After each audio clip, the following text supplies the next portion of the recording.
341 रहस्यमयी तलवार संप्रदाय का युद्ध। रहस्यमय तलवार संप्रदाय पहले ही युद्ध की ज्वाला में समा चुका था। पांचों विशाल प्रांगणों में भीषण युद्ध छिड़ा हुआ था। तलवारों की शक्ति के फैलने और खून के छलकने से असंख्य लोग दहाड़ उठे। हर क्षण युद्ध में लोग मर रहे थे। 5 महान अकादमियों के बाहर युद्ध की गर्जना से आकाश गूंज उठा। लोहे के कवच में लिपटे अनगिनत सैनिक लड़ रहे थे और लाशें चारों ओर बिखरी पड़ी थीं। धमाका। रहस्यमयी तलवार संप्रदाय से दसियों हजार मीटर ऊपर 2 अत्यंत चमकदार तलवारों की दीप्ति आपस में टकरा रही थी, मानो वे आकाश को चीर सकती हों। हजारों की संख्या में तलवारों की ऊर्जा बाहर निकली और उनकी सेनाओं का टकराव भयावह था। दुआनमू कांगहाई, तुम्हारे दुआनमू परिवार ने रहस्यमयी तलवार संप्रदाय के साथ विश्वासघात क्यों किया? रहस्यमयी तलवार संप्रदाय ने तुम्हारे साथ अच्छा व्यवहार किया है। संप्रदाय की नेता लिन जुएई ने आकाश की ओर देखकर कराहते हुए कहा। उनकी आवाज दुख और आक्रोश से भरी हुई थी। आकाश में दिखाई देने वाले 2 व्यक्ति लिन जुएई और दुआनमू परिवार के वृद्ध पूर्वज व्हाइट टाइगर हॉल के प्रधानाध्यापक के पिता दुआनमू पोजुन दुआनमू कांगहाई थे।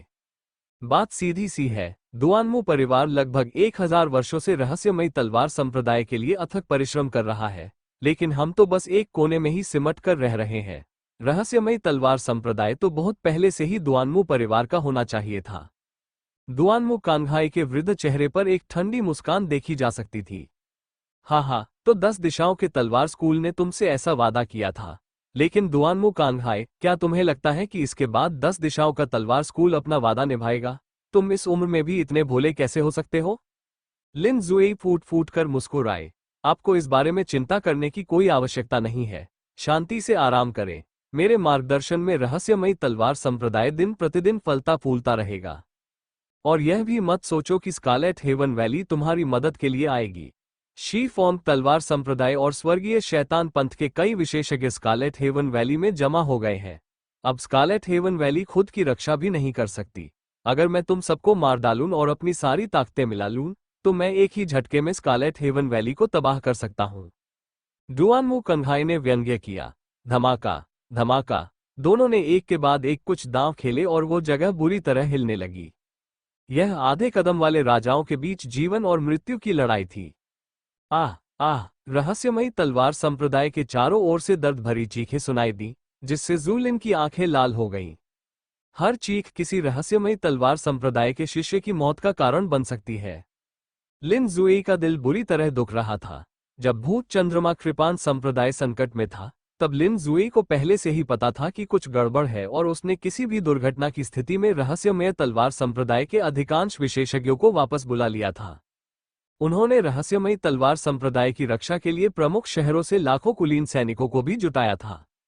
निश्चित रूप से 5 दिन पहले 10 दिशाओं के तलवार स्कूल ने एक बड़े पैमाने पर हमला किया था। लाखों सैनिकों के अलावा बड़ी संख्या में मार्शल आर्ट के महारथी भी शामिल थे। रहस्यमय तलवार संप्रदाय एक महान युद्ध में फंस गया था।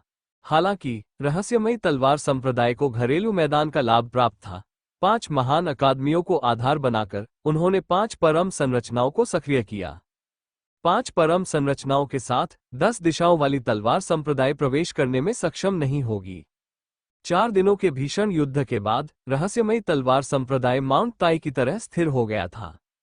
हालांकि लिन जुएई और बाकी लोगों को यह उम्मीद नहीं थी कि दुआनमू परिवार इस समय विद्रोह करेगा। उन्होंने एक ही झटके में 5 परम सरणियों को नष्ट कर दिया और 10 दिशाओं वाली तलवार संप्रदाय की मदद से रहस्यमयी तलवार संप्रदाय पर उन्मादपूर्वक हमला कर दिया। रहस्यमयी तलवार संप्रदाय अचानक हुए हमले से अचंभित रह गया और उसे भारी जानमाल का नुकसान उठाना पड़ा। अंत में लिन जुएई के नेतृत्व में उन्होंने पलटवार किया और किसी तरह स्थिति को स्थिर किया। उन दोनों से कुछ ही दूरी पर आकाश में 2 लोग भीषण युद्ध में लगे हुए थे। दोनों के बीच हुए युद्ध के झटके दुआनमू कांगहाई और लिन जुएई से कम नहीं थे। ये भी 2 आधे चरण वाले राजा योद्धा थे। एक 10 दिशाओं वाली तलवार संप्रदाय से था और दूसरा रहस्यमय तलवार संप्रदाय से था। रहस्यमयी सार तलवार संप्रदाय में मूल रूप से 3 अर्धचरणीय राजा थे, लेकिन अब जब दुआनमू कांगहाई ने उन्हें धोखा दे दिया है, तो केवल 2 ही बचे हैं। आकाश में चल रहे भीषण युद्ध के अलावा अन्य स्थानों पर भी भयंकर युद्ध हो रहे थे। दक्षिण में स्थित वर्मिलियन बड हॉल में वर्मिलियन बड हॉल के निदेशक यान लैन और व्हाइट टाइगर हॉल के निदेशक दुआनमू पोजुन के बीच भयंकर युद्ध छिड़ा हुआ था। वे तब तक चैन से नहीं बैठेंगे जब तक उनमें से एक की मृत्यु न हो जाए। वर्मिलियन बड हॉल में मूलैंड ने एक लंबी चीख मारी। तलवार की रोशनी उमड़ी और उसने 10 दिशाओं के तलवार संप्रदाय के एक विशेषज्ञ को मार डाला। अब तक मूलैंड की साधना मार्शल आर्ट के ग्रैंडमास्टर स्तर तक पहुंच चुकी थी। इतना ही नहीं, यह एक अत्यंत गहन स्तर तक भी पहुंच चुकी थी। पूर्व के एजियो ड्रैगन कोर्ट में झांग मुयुन अपनी तलवार के साथ एकरूप होकर 10 दिशाओं के तलवार संप्रदाय के एक विशेषज्ञ से लड़ रहा था। दुआनमू परिवार, मैं अपनी मृत्यु की कसम खाता हूं कि मैं कभी भी तुमसे संबंध नहीं रखूंगा, लिंग कोंग ने पश्चिम में स्थित व्हाइट टाइगर हॉल से दहाड़ते हुए कहा। लिंग कोंग दहाड़ते हुए व्हाइट टाइगर हॉल से बाहर निकला, उसका शरीर खून से लथपथ था। किलिन दरबार के ऊपर आकाश में दोनों युवकों के बीच की लड़ाई ने बहुत ध्यान आकर्षित किया। युद्ध में शामिल कई लोग समय समय पर इधर उधर देखते रहते थे। ऐसा इसलिए था क्योंकि ये दोनों व्यक्ति रहस्यमयी तलवार संप्रदाय में बहुत प्रसिद्ध थे। फैंग वूजी 6 नायकों में से एक, दूसरा व्यक्ति दरअसल दुआनमू लिन था। इस समय दुआनमू लिन और फैंग वूजी एक भीषण युद्ध में लगे हुए थे। वे दोनों एक दूसरे पर भयंकर शक्ति से लगातार हमले करते रहे। दुआनमू लिन तो वाकई चौंकाने वाला है, उसने फैंग वूजी के साथ बराबरी का मुकाबला कर लिया। फैंग वूजी ने कुछ समय पहले ही मार्शल पूर्वज स्तर के चौथे स्तर को पार कर लिया है, लेकिन दुआनमू लिन उससे कमजोर नहीं है। ये चौंकाने वाला है, बहुत ही चौंकाने वाला। रहस्यमयी तलवार संप्रदाय के कई बुजुर्ग और भिक्षु युद्ध के दौरान स्तब्ध रह गए। दुआनमू लिन असाधारण प्रतिभा का धनी था और उसकी साधना की गति अद्भुत थी। अन्य लोग भी लगातार प्रगति कर रहे थे, लेकिन उसने वास्तव में उनकी बराबरी कर ली थी। फैंग वूजी, क्या यही तुम्हारी असली ताकत है? तुमने मुझे सचमुच निराश किया है। अगर मैं कुछ साल पहले पैदा हुआ होता तो मैं तुम्हें अब तक अपने पैरों तले रौंद चुका होता। दुआनमू लिन ने एक लंबी फुफकार निकाली और बेहद अहंकारी हो गया। दुआनमू लिन, तुम चाहे कितने भी शक्तिशाली क्यों न हो, तुम एक गद्दार हो, दुनिया तुम्हें दंडित करेगी। फैंग वूजी चिल्लाए, क्या मजाक है? फैंग वूजी, तुम तो सचमुच एक मजाक हो। जीतने वाला राजा होता है और हारने वाला खलनायक। इतिहास जीतने वाले द्वारा लिखा जाता है, क्या तुम यह नहीं जानते? दुआनमू लिन हंसे। उन दोनों के बीच लड़ाई जारी रही और यह बेहद तीव्र थी।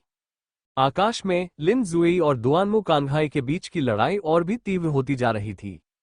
दुआनमू कांगहाई, अगर तुम सोचते हो कि तुम सिर्फ अपनी क्षमताओं से हमें नष्ट कर सकते हो तो तुम बहुत भोले हो। लिन जुएलिन गुस्से से चिल्लाई, किसने कहा कि यह सिर्फ उन्हीं के साथ होता है?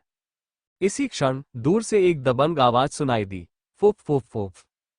फिर एक फुफकारने जैसी आवाज फैल गई। यह आवाज सुनकर दुआनमू कांगहाई बेहद खुश हो गया और हंसते हुए बोला, हा, हम आखिरकार पहुंच ही गए। वुश, दूर से एक धधकती लाल रोशनी बिजली की तरह चमकी। अगले ही पल रोशनी गायब हो गई और हवा में एक विशाल भयंकर कनखजूरा प्रकट हुआ। ये कनखजूरा सचमुच बहुत बड़ा था। ये 100 मीटर से भी अधिक लंबा था और इसका शरीर लाल रंग का था। सबसे चौंकाने वाली बात यह थी कि इसके 3 जोड़ी विशाल पंख थे। उसके शरीर के दोनों हिस्से घने पंजों से ढके हुए थे। ये पंजे शून्य को तलवार की तरह चीरते हुए आगे बढ़ते थे। कनखजूरे की पीठ पर दर्जनों लोग बैठे थे। उनमें से प्रत्येक के भीतर एक पहाड़ जैसी शक्तिशाली आभा थी। सबसे आगे चल रहे व्यक्ति ने लोहे का कवच पहन रखा था और उसकी आभा समुद्र जितनी गहरी थी। 1000 फुट लंबा विशालकाय कनखजूरा, यिन चंद्रमा दक्षिण विजयी राजा। लिन जुई अविश्वास में दहाड़ उठी। विशाल सेंटीपीड की पीठ पर यिन यू साम्राज्य के लॉर्ड जेनन, यिन तियानजुए थे। हा, लिन जुई, क्यों न हम मिलकर रहस्यमयी तलवार संप्रदाय को नष्ट कर दें? यिन तियानजुए हंसे, घिनौना, तुम्हारी हिम्मत कैसे हुई डार्क मून साम्राज्य के साथ मिलीभगत करने की? लिन जुई गुस्से में दहाड़ उठी, कैसी मिलीभगत? ये तो केवल सहयोग है। संसार में कोई चिरस्थायी शत्रु नहीं होते, केवल चिरस्थायी हित होते हैं। लिन जुई, तुम एक संप्रदाय की नेता हो, क्या तुम यह नहीं समझती? इसीलिए तो उसकी हार हुई। दुआनमू कांगहाई के मुरझाए चेहरे पर एक भयावह मुस्कान दिखाई दी जो बेहद डरावनी थी। लाभ, यिन तियानजुए, 10 दिशाओं की तलवार संप्रदाय ने तुम्हें क्या लाभ दिए? क्या तुम्हें डर नहीं है कि 10 दिशाओं की तलवार संप्रदाय प्रज्वलित सूर्य साम्राज्य को एकजुट करके और अधिक शक्तिशाली हो जाएगी और फिर यिन चंद्रमा साम्राज्य को निशाना बनाएगी? लिन जुई ने यिन तियानजुए की ओर देखा और पूछा, हाँ, बताने में कोई हर्ज नहीं है। दरअसल भूत चंद्रमा कृपान संप्रदाय का इलाका मेरे यिन चंद्रमा साम्राज्य का हिस्सा है। यिन तियानजुए हंसे। क्या 10 दिशाओं वाली तलवारबाजी की संस्था हमारे देश के साथ विश्वासघात कर रही है? लिन जुएई दहाड़ उठी। 10 दिशाओं वाली तलवार संप्रदाय ने वास्तव में भूत चंद्रमा कृपान संप्रदाय का क्षेत्र यिन चंद्रमा साम्राज्य को दे दिया था, जो धधकते सूर्य साम्राज्य के क्षेत्र के 5वें हिस्से के बराबर था। 10 दिशाओं की तलवार संप्रदाय अपने सभी साधनों का उपयोग कर रही थी। लिन जुएई, ये तो दोनों पक्षों के लिए फायदेमंद स्थिति है। ठीक है, तुम्हारा रहस्यमयी तलवार संप्रदाय नष्ट होना तय है, मार डालो। यिन तियानजुए ने आदेश दिया। भन भन भन भन, विशालकाय कनखजूरे की पीठ से दर्जनों आकृतियां निकली और रहस्यमयी तलवार संप्रदाय की ओर दौड़ पड़ी। देखते ही देखते रहस्यमयी तलवार संप्रदाय के दर्जनों शिष्य मारे गए। ये सभी लोग उच्च कोटि के विशेषज्ञ थे। उनमें से सबसे कमजोर व्यक्ति मार्शल आर्ट के ग्रैंडमास्टर स्तर के 6ठे स्तर पर था और उनमें से 3 9वें स्तर पर थे। जैसे ही उसने अपना कदम उठाया, स्थिति में नाटकीय रूप से बदलाव आया और रहस्यमयी तलवार संप्रदाय नुकसान में आ गया।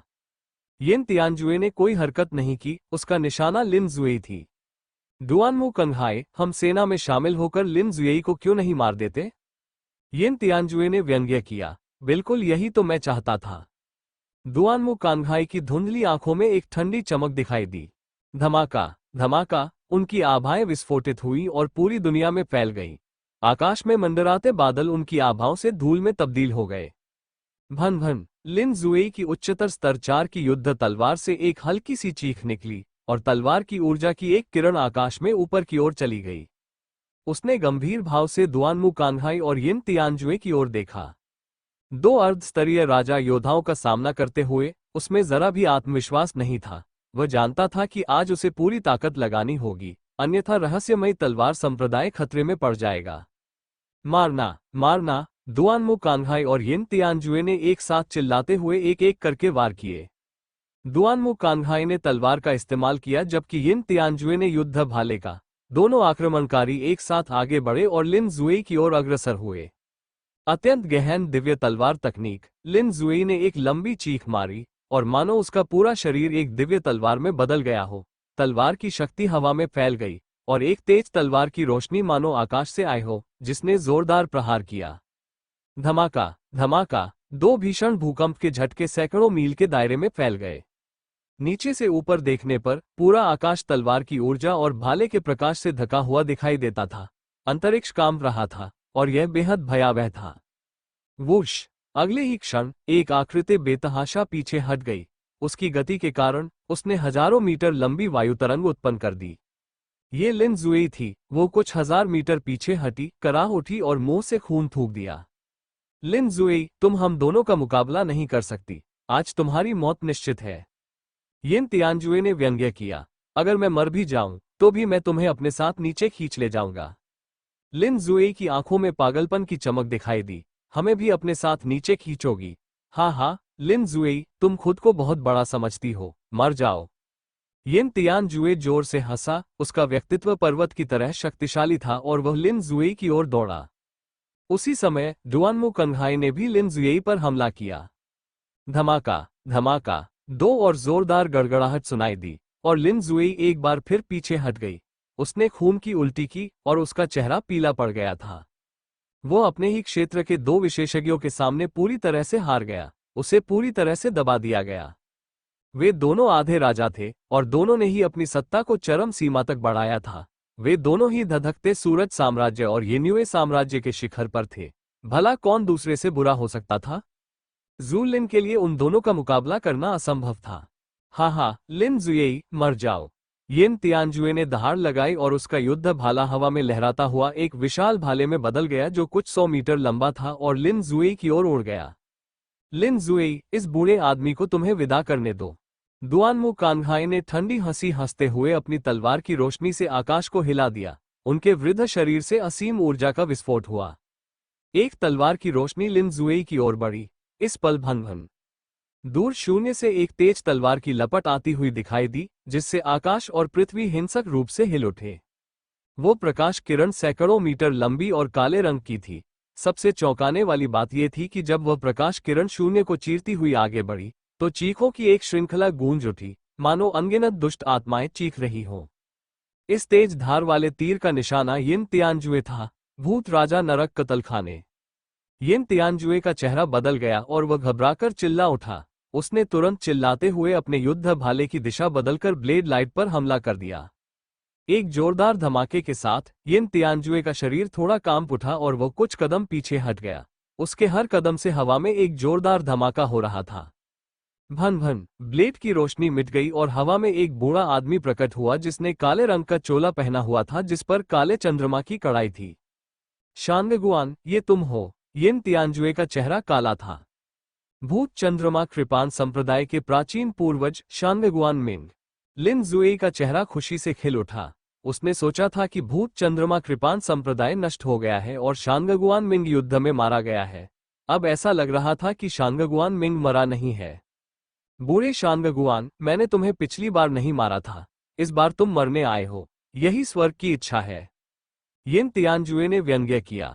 यिन तियानजुए और 10 दिशाओं की तलवार संप्रदाय, भले ही मुझे अपनी जान जोखिम में डालनी पड़े, मैं तुम्हें सफल नहीं होने दूंगा। शांगगुआन मिंग का चेहरा घृणा से भरा हुआ था। गोस्ट मून सेबर संप्रदाय का सफाया हो चुका था और वो हमेशा से बदला लेना चाहता था। शांगगुआन मिंग, तुम तो बूढ़े और हड्डियों के ढेर जैसे हो गए हो, तुम्हें जल्दी जाना चाहिए। इसी क्षण दूर से एक ठंडी आवाज सुनाई दी। फिर अपने हाथों को पीठ के पीछे बांधे हुए एक दुबला पतला व्यक्ति हवा में आगे बढ़ा। पलक झपकते ही वो उसके सामने प्रकट हो गया। कियू वयाग। लिन जुएई और शांगगुआन मिंग के भाव बदल गए। 10 दिशाओं वाली तलवार संप्रदाय के प्रमुख कियू वयाग वास्तव में पास ही में मौजूद थे। शांगगुआन मिंग, मुझे पता था कि तुम हार नहीं मानोगे और हमेशा बदला लेना चाहोगे, इसीलिए मैंने अभी कोई कदम नहीं उठाया। मैं तुम्हें बाहर बुलाकर तुम दोनों से एक साथ छुटकारा पाना चाहता था। कियू वयाग ने हल्के स्वर में कहा। उसका शरीर तेजी से हिला और दुआनमू कांगहाई और यिन तियानजुए के साथ मिलकर उन्होंने एक त्रिकोण बनाया और लिन जुएई और शांगगुआन मिंग को घेर लिया। लिन जुएई और शांगगुआन मिंग एक दूसरे के सहारे झुके हुए थे, उनके चेहरे बेहद विकृत दिख रहे थे। कियू वयाग ने सब कुछ पहले से ही योजना बना रखी थी और रहस्यमय तलवार संप्रदाय के बचने की कोई संभावना नहीं थी। इसी क्षण नीचे से एक लंबी चीख सुनाई दी जो आकाश को चीरती हुई आगे बढ़ी। लिन जुएई और बाकी लोग उस दिशा में देखने से खुद को रोक नहीं पाए। वहां पर फैंग वूजी और दुआनमू लिन लड़ रहे थे, लेकिन इस समय फैंग वूजी दुआनमू लिन का मुकाबला नहीं कर सकता था। वह खून से लथपथ था और दुआनमू लिन के मुके से उसकी एक भुजा टूट गई थी। हाँ, फैंग वूजी, तुम रहस्यमय तलवार संप्रदाय के सबसे ताकतवर आदमी नहीं हो, तुम तो बस एक मामूली इंसान हो। अगर मैं कुछ साल पहले पैदा हुआ होता तो तुम तो अलग पहचान भी नहीं बना पाते। दुआनमू लिन जोर से हंसा। उसकी आभा उग्र थी और उसकी साधना वास्तव में मार्शल पूर्वज क्षेत्र के चौथे स्तर तक पहुंच चुकी थी। धमाका। दुआनमू लिन की तलवार तेजी से निकली और फैंग वूजी बड़ी मुश्किल से उसे रोक पाए।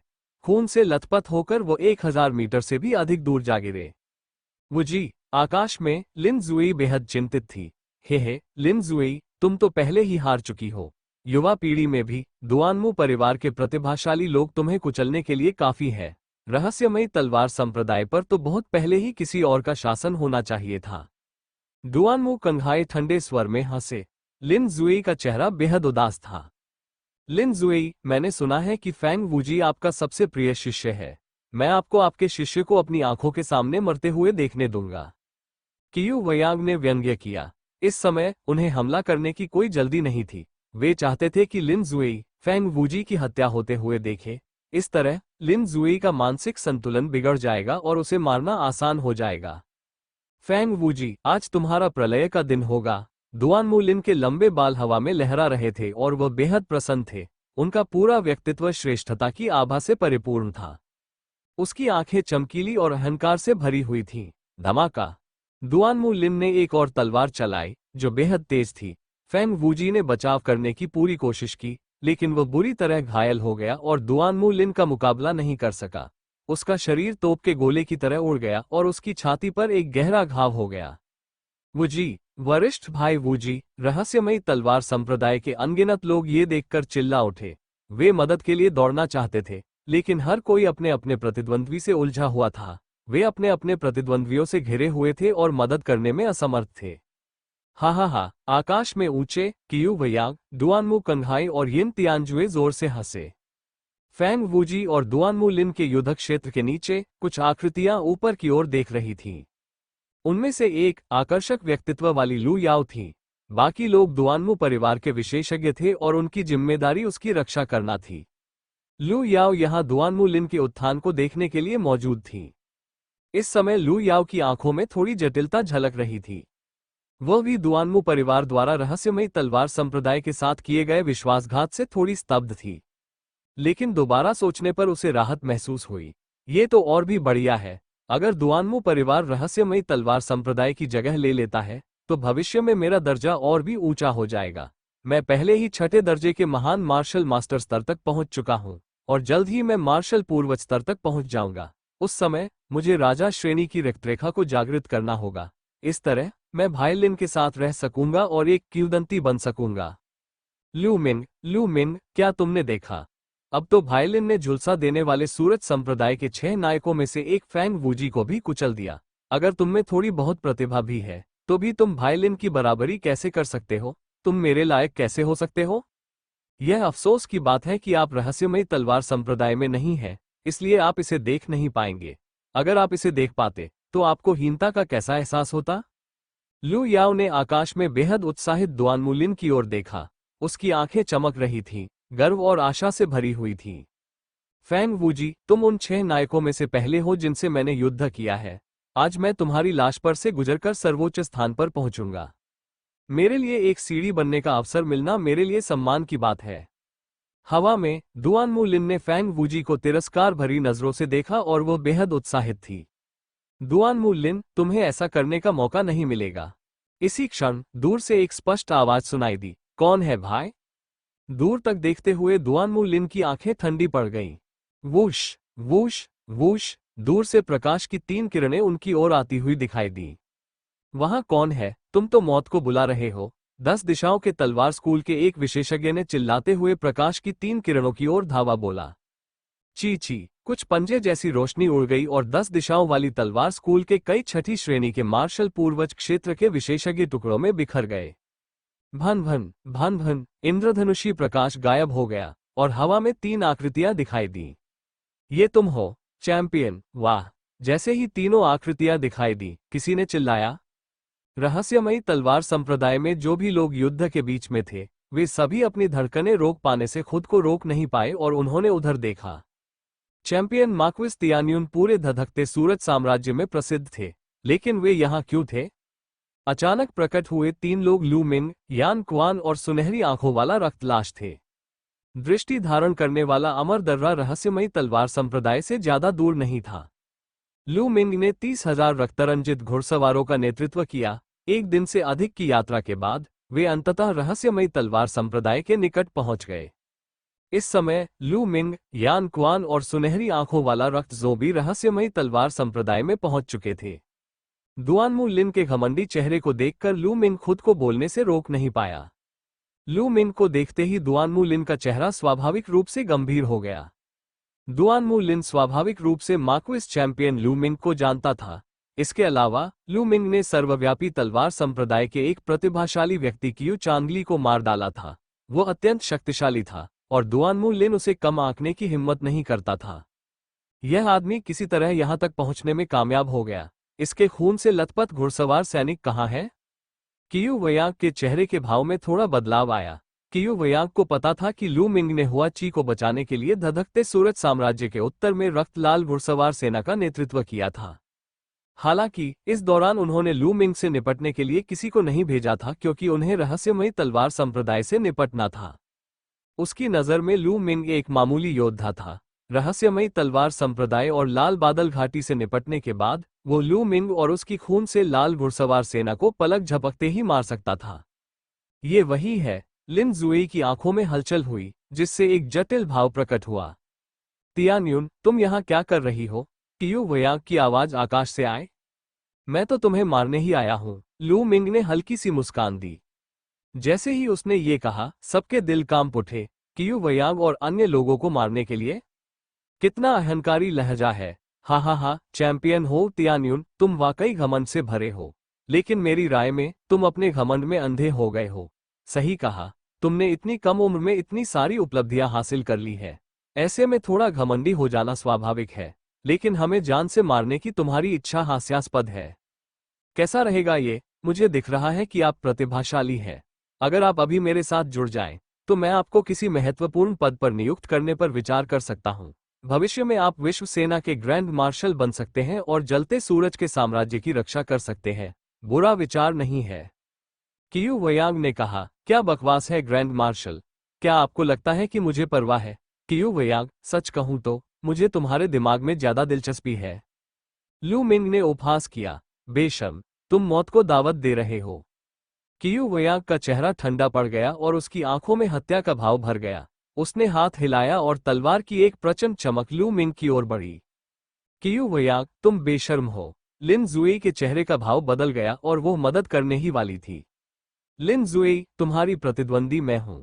डुआनमू कंघाई की आकृति हिल गई और उसने लिन जुई को अवरुद्ध कर दिया।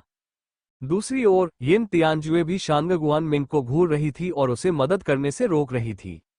कौन से मार्क्विस चैंपियन, तुम्हारी हिम्मत कैसे हुई इस लॉर्ड का विरोध करने की? तुम अपनी क्षमताओं को जरूरत से ज्यादा आंकते हो, मर जाओ। कियू वयांग की आंखें ठंडी थीं। हालांकि कियू वयांग की तलवार की चमक के सामने लू मिंग का चेहरा बेहद शांत था। वो बिना हिले डुले वहीं खड़ा रहा।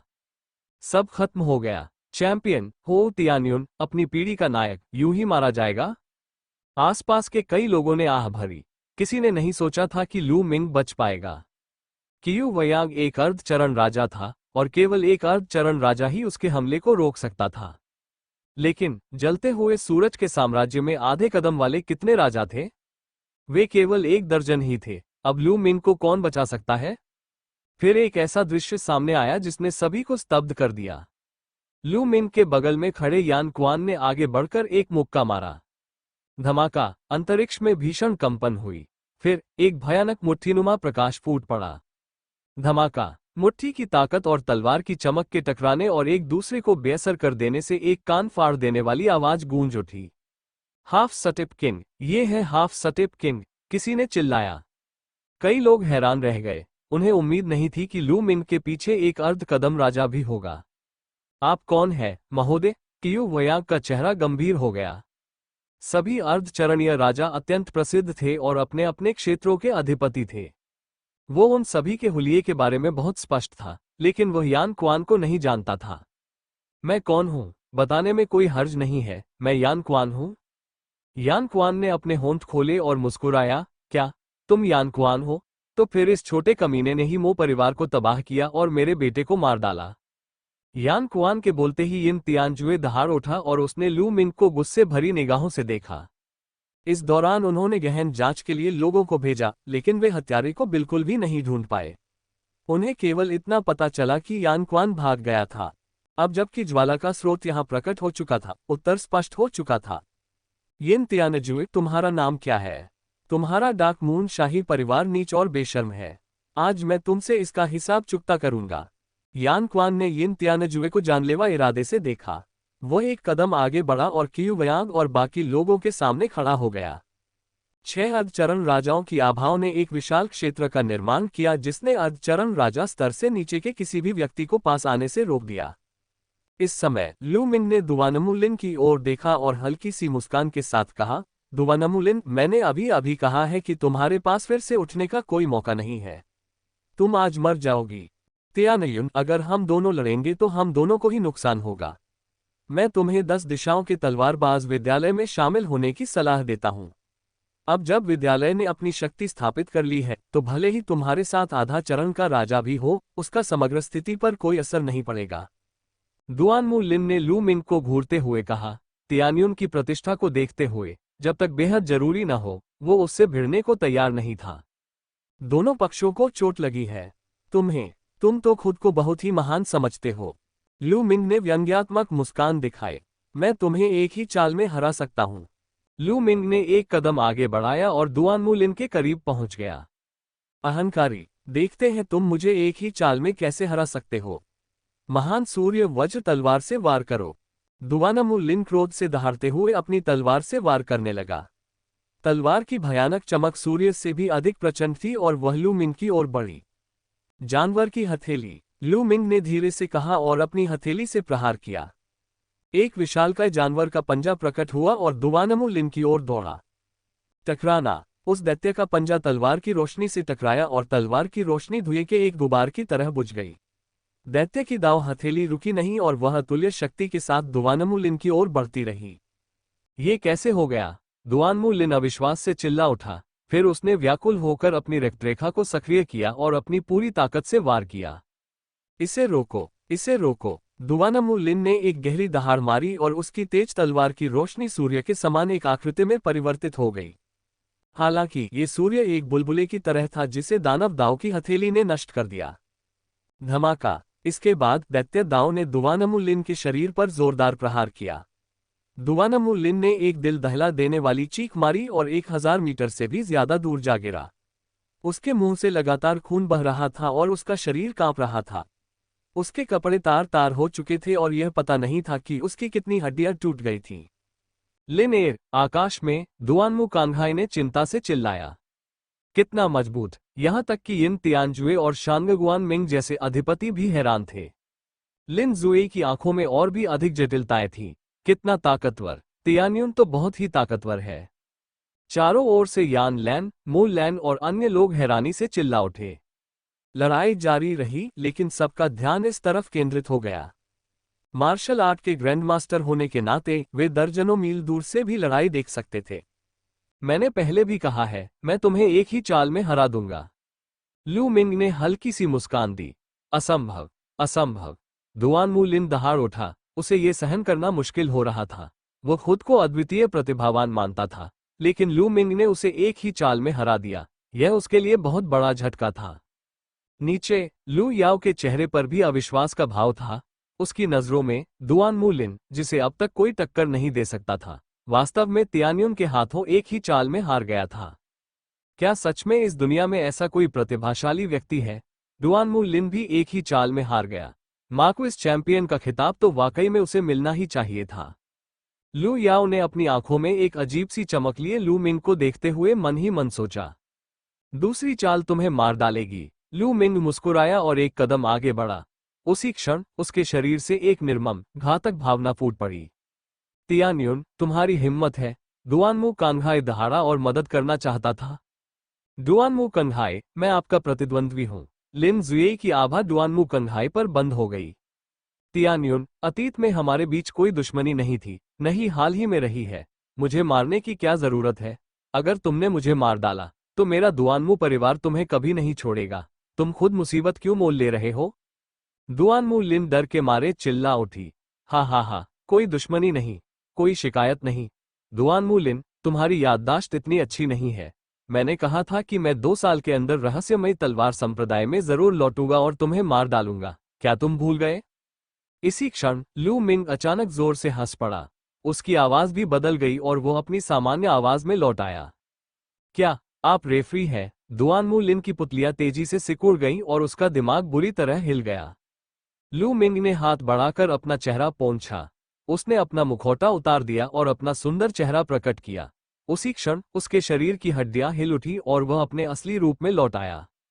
लू मिंग, तुम यहाँ क्यों हो? लू मिंग का चेहरा देखते ही दुआनमू लिन चीखने लगी। ये बात उनके लिए स्वीकार करना बहुत मुश्किल था। विजेता मार्क्विस तियान्युन लू मिंग था, वही लू मिंग जिसे वह नीचा समझता था। वो लू मिंग को हराने के बजाय अपने ही तियान्युन को हराना पसंद करेगा। यह उसके दिल पर 10 गुना नहीं बल्कि 100 गुना गहरा आघात था। लू मिंग वापस आ गया है। दूर आकाश में यान लैन, मू लैन और बाकी लोग ये देखकर दंग रह गए। फिर वो परमानंद था, अविश्वसनीय परमानंद। हा, ये बच्चा सच में तियान्युन है। ये बूढ़ा आदमी तो हैरान ही रह गया। यान लैन हंस पड़ी। ये कैसे हो गया? यान लैन से लड़ रहे दुआनमू पोजुन ने अविश्वास भरी दहाड़ लगाए। लू मिंग, तुम आखिरकार वापस आ गए। मुझे पता था कि तुम वापस आओगे। तुम अपना वादा पूरा करने के लिए वापस आओगे। मू लैन की आंखें खुशी से भर उठी। लू मिंग वापस आ गया है। लू मिंग मार्क्विस चैंपियन है। तियान्युन, रहस्यमयी तलवार संप्रदाय के सभी शिष्य और वरिष्ठ अधिकारी खुशी से चिल्ला उठे। ये खबर तेजी से पूरे रहस्यमयी तलवार संप्रदाय और युद्ध क्षेत्र में फैल गई। किसी ने सोचा भी नहीं होगा कि प्रसिद्ध योद्धा हो तियान्युन वास्तव में लू मिंग था, वही व्यक्ति जिसने 1 साल पहले व्हाइट टाइगर हॉल पर हमला किया था। लू यूनिक्सियोन की हत्या की थी और दुआनमू परिवार के दर्जनों लोगों को मार डाला था। अंततः दुआनमू परिवार ने उसे रहस्यमयी तलवार संप्रदाय से अलग होने के लिए मजबूर कर दिया था। उनमें से कई लोगों को लू मिंग का वह दृढ़ संकल्प और निश्चय भी याद था जब उसने रहस्यमयी तलवार संप्रदाय छोड़ा था, और वह वादा भी याद था जो उसने किया था। वो निश्चित रूप से 2 साल के भीतर वापस आएगा और दुआनमू लिन को मार डालेगा। 2 साल से भी कम समय बीता था। 1 साल से थोड़ा ही अधिक समय बीता था और लू मिंग वापस आ गया था। दुआनमू लिन को उसने एक ही चाल में हरा दिया था। राजा की वापसी। एक सच्चा राजा, चाहे वह कहीं भी जाए, चाहे वह कोई भी पहचान अपनाए, उसे दफनाया नहीं जा सकता था। वह हमेशा चमकता रहेगा। लू मिंग वापस आ गया है। मैं वाकई उसके जितना अच्छा नहीं हूँ। एजो ड्रैगन हॉल, झांग मुयुन ने आह भरी। हाँ, मुझे पता था कि वह वापस आएगा। व्हाइट टाइगर हॉल के चरणों में खून से लथपथ लिंग कोन दिल खोलकर हंस रहा था। जी हाँ, वही है। आकाश में लिन जुएई ने एक कड़वी मुस्कान प्रकट की। इस समय लिन जुएई को बहुत पछतावा हो रहा था। उस समय उन्होंने लू मिंग के बजाय दुआनमू परिवार को चुना था। तथ्यों से साबित हुआ कि वो गलत था। पूरा दुआनमू परिवार विद्रोह कर चुका था, लेकिन अहम मौके पर लू मिंग उनकी मदद के लिए आ गया था। उनकी भावनाएं बेहद जटिल थीं। धिक्कार है, मुझे उस समय अपनी पूरी ताकत से उसे मार डालना चाहिए था। दुआनमू कांगहाई का चेहरा बेहद उदास था। वहां मौजूद सभी लोगों में से सबसे जटिल भावनाओं वाली और जिसे स्वीकार करना सबसे मुश्किल था, वो लू याओ थी। इस समय लू याओ का शरीर बुरी तरह कांप रहा था और वह आकाश में उस परिचित आकृति को अविश्वास से देख रही थी। नहीं, यह असंभव है। ये लू मिंग का नहीं हो सकता। लू मिंग तियान्युन कैसे हो सकता है? लू याओ ने अस्पष्ट स्वर में पुकारा। कुछ समय पहले तक वह यही सोच रही थी कि लू मिंग का यहां न होना कितना दुखद है। उसे लू मिंग और दुआनमू लिन के बीच का अंतर नजर नहीं आ रहा था और उसे इस बात पर गर्व था कि लू मिंग ने दुआनमू लिन को चुना था। हालांकि पलक झपकते ही तियान्युन प्रकट हुआ और एक ही चाल में दुआनमू लिन को हरा दिया। अब वो उसे बता रहा था कि लू मिंग तियान्युन था। यह उसके लिए बहुत बड़ा झटका था। नहीं, असंभव। यह नकली है। ये सब नकली है। लू याओ चीख पड़ी। उसका खूबसूरत चेहरा एक भयानक और डरावने भाव में बदल गया। वो ये सब स्वीकार नहीं कर सकी। आकाश में लू मिंग ने लापरवाही से लू याओ पर एक नजर डाली और फिर उस पर ध्यान देना बंद कर दिया, मानो वो कोई अजनबी हो। दुआनमू लिन, मैं तुम्हें विदा कर देता हूँ, लू मिंग ने धीमी आवाज में कहा। नहीं, मैं मर नहीं सकता। दुआनमू लिन दहशत से चीख उठा और बेताब होकर पीछे की ओर गिर पड़ा। लू मिंग, रुक जाओ। दुआनमू कांगहाई दहाड़ा और उसके शरीर से एक शक्तिशाली आभा फूट पड़ी, मानो वो उसे बचाना चाहता हो। हालांकि लिन जुई उसे रोक रही थी। यान लैन, दफा हो जाओ। दूसरी ओर दुआनमू पोजुन भी जोर से दहाड़ा। वह यान लैन को बचाना चाहता था, लेकिन यान लैन उसे ऐसा करने की अनुमति कैसे दे सकती थी? दुआनमू पोजुन, हमने अभी तक ये तय नहीं किया है कि कौन जीतेगा। तुम कहाँ जा रहे हो? यान लैन ने ठंडी हंसी हंसते हुए दुआनमू पोजुन का रास्ता रोक दिया। उसे रोको, यिन तियानजुए चिल्लाया। भन भन, वह अपने साथ जिन विशेषज्ञों को लाया था उनमें से कुछ लू मिंग की ओर दौड़े। मरना। लू मिंग के हाथों में एक लंबा भाला प्रकट हुआ। एक ही वार में भाले की चमक फूट पड़ी और 7वीं श्रेणी के 2 मार्शल आर्ट ग्रैंडमास्टर तुरंत मारे गए। उसी समय लू मिंग ने रक्त का सार ग्रहण कर लिया। लू मिंग ने दुआनमू लिन की ओर बढ़ते हुए रुकने की कोशिश नहीं की। उसे रोको और युवा स्वामी लिन को भागने दो। दुआनमू परिवार के अन्य विशेषज्ञ तुरंत वहां पहुंचे, लेकिन उनमें से सबसे शक्तिशाली मार्शल आर्ट के ग्रैंडमास्टर स्तर के केवल 7वें स्तर पर था। लू मिंग ने उन सभी को मार डाला। अगले ही क्षण लू मिंग दुआनमू लिन के सामने प्रकट हुआ। मैं नहीं डरता, दुआनमू लिन डर के मारे चिल्लाया। मरना। लू मिंग ने कुछ बुदबुदाते हुए अपना भाला आगे बढ़ाया। पुची। भाला दुआनमू लिन के हृदय को भेद गया। दुआनमू लिन की आंखें तुरंत एक मरी हुई मछली की तरह फटी रह गईं। उनकी आंखों में अनिच्छा और पछतावा साफ झलक रहा था। इसके तुरंत बाद उसकी आंखों की चमक फीकी पड़ गई। उसने सपने में भी नहीं सोचा था कि उसकी मौत लू मिंग के हाथों होगी। 1 साल से भी पहले जब लू मिंग ने रहस्यमयी तलवार संप्रदाय छोड़ा था, तब उसने कहा था कि वह 2 साल के भीतर संप्रदाय में वापस आकर उसे मार डालेगा। उस समय उसने इसे गंभीरता से नहीं लिया था। उसे नहीं लगता था कि लू मिंग उसकी बराबरी कर पाएगा। हालांकि सच्चाई अक्सर आपकी अपेक्षा से बहुत अलग होती थी। दुआनमू लिन मर गया था। टकराना। लू मिंग ने अपना लंबा भाला घुमाया और दुआनमू लिन का शव कचरे के ढेर की तरह उड़ गया। नहीं, लू मिंग, तुम्हें मर जाना चाहिए, तुम्हें मर जाना चाहिए। आकाश में दुआनमू कांघाई उन्माद में चीख रहा था, उसकी आवाज किसी भूत की तरह तीखी थी। दुआनमू लिन दुआनमू परिवार की आशा था, और अब जब उसकी आशा बुझ गई थी, तो दुआनमू कांघाई इसे बर्दाश्त नहीं कर सका। बूढ़े, तुम क्यों चिल्ला रहे हो? मेरे संप्रदाय छोड़ने के बाद तुमने मुझे मारने के लिए लोगों को भेजा था। मैंने एक बार तुम्हारे दुआनमू परिवार को कुचलने की कसम खाई थी। अब तुम्हारी बारी है, सुनहरी आंख, जाओ और उस बूढ़े को मार डालो। लू मिंग ने दुआनमू कांघाई को फटकारा और फिर सुनहरी आंखों वाले रक्त शव को निर्देश दिया। गर्जन। सुनहरी आंखों वाले रक्त लाश ने एक कान फाड़ देने वाली दहाड़ लगाई, साथ ही उसने एक घना रक्त लाल प्रकाश उत्सर्जित किया और दुआनमू कांघाई की ओर झपटा। तुम तो मौत को बुला रहे हो। दुआनमू कांघाई दहाड़ा और सुनहरी आंखों वाले रक्त से लथपथ शव पर वार किया। एक तेज तलवार की रोशनी फूट पड़ी, जो सुनहरी आंखों वाले खून के जोबी को दो हिस्सों में काटने की कोशिश कर रही थी। हालांकि परिणाम ने सभी को चौंका दिया। सुनहरी आंखों वाले रक्त शव ने अपने पंजे लहराए और दुआनमू कांघाई की तलवार को टुकड़े टुकड़े कर दिया। सुनहरी आंखों वाले रक्त शव ने बिजली की गति से दुआनमू कांघाई पर हमला जारी रखा। आधा कदम वाला राजा योद्धा। इसे फिर से आधा कदम वाला राजा योद्धा क्यों कहा जा रहा है? दुआनमू कांघाई ने अविश्वास भरी चीख निकाली। लू मिन के बगल में एक और आधा चरण का राजा था। ये कैसे संभव था? क्या ऐसा हो सकता है कि आधे कदम वाले राजा गोभी हो? यहां तक कि लिन जुई और अन्य आधे कदम वाले राजा भी स्तब्ध रह गए। धमाका। दुआनमू कांघाई ने अपनी तलवार की शक्ति को प्रसारित किया और अपनी पूरी ताकत से प्रहार किया। अभी अभी उसे लगा कि वो सुनहरी आंखों वाले रक्त लाश को एक ही वार में मार सकता है, इसलिए तलवार की किरण लाश द्वारा आसानी से नष्ट हो गई। मारना। इसी क्षण लिन जुई ने ठंडे स्वर में चिल्लाया और एक भयानक तलवार की आभा फूट पड़ी और एक अद्वितीय तेज धार दुआनमू कांघाई की ओर वार करने लगी। आह, लिन जुई, तुमने मुझ पर छुपकर हमला किया, तुम बहुत नीच हो। दुआनमू कांघाई भय से चीख उठा और उसने अपनी पूरी ताकत लगाकर विरोध करने की कोशिश की।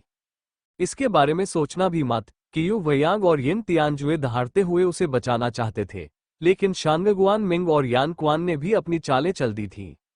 आधे कदम वाले राजाओं के बीच अचानक युद्ध छिड़ गया।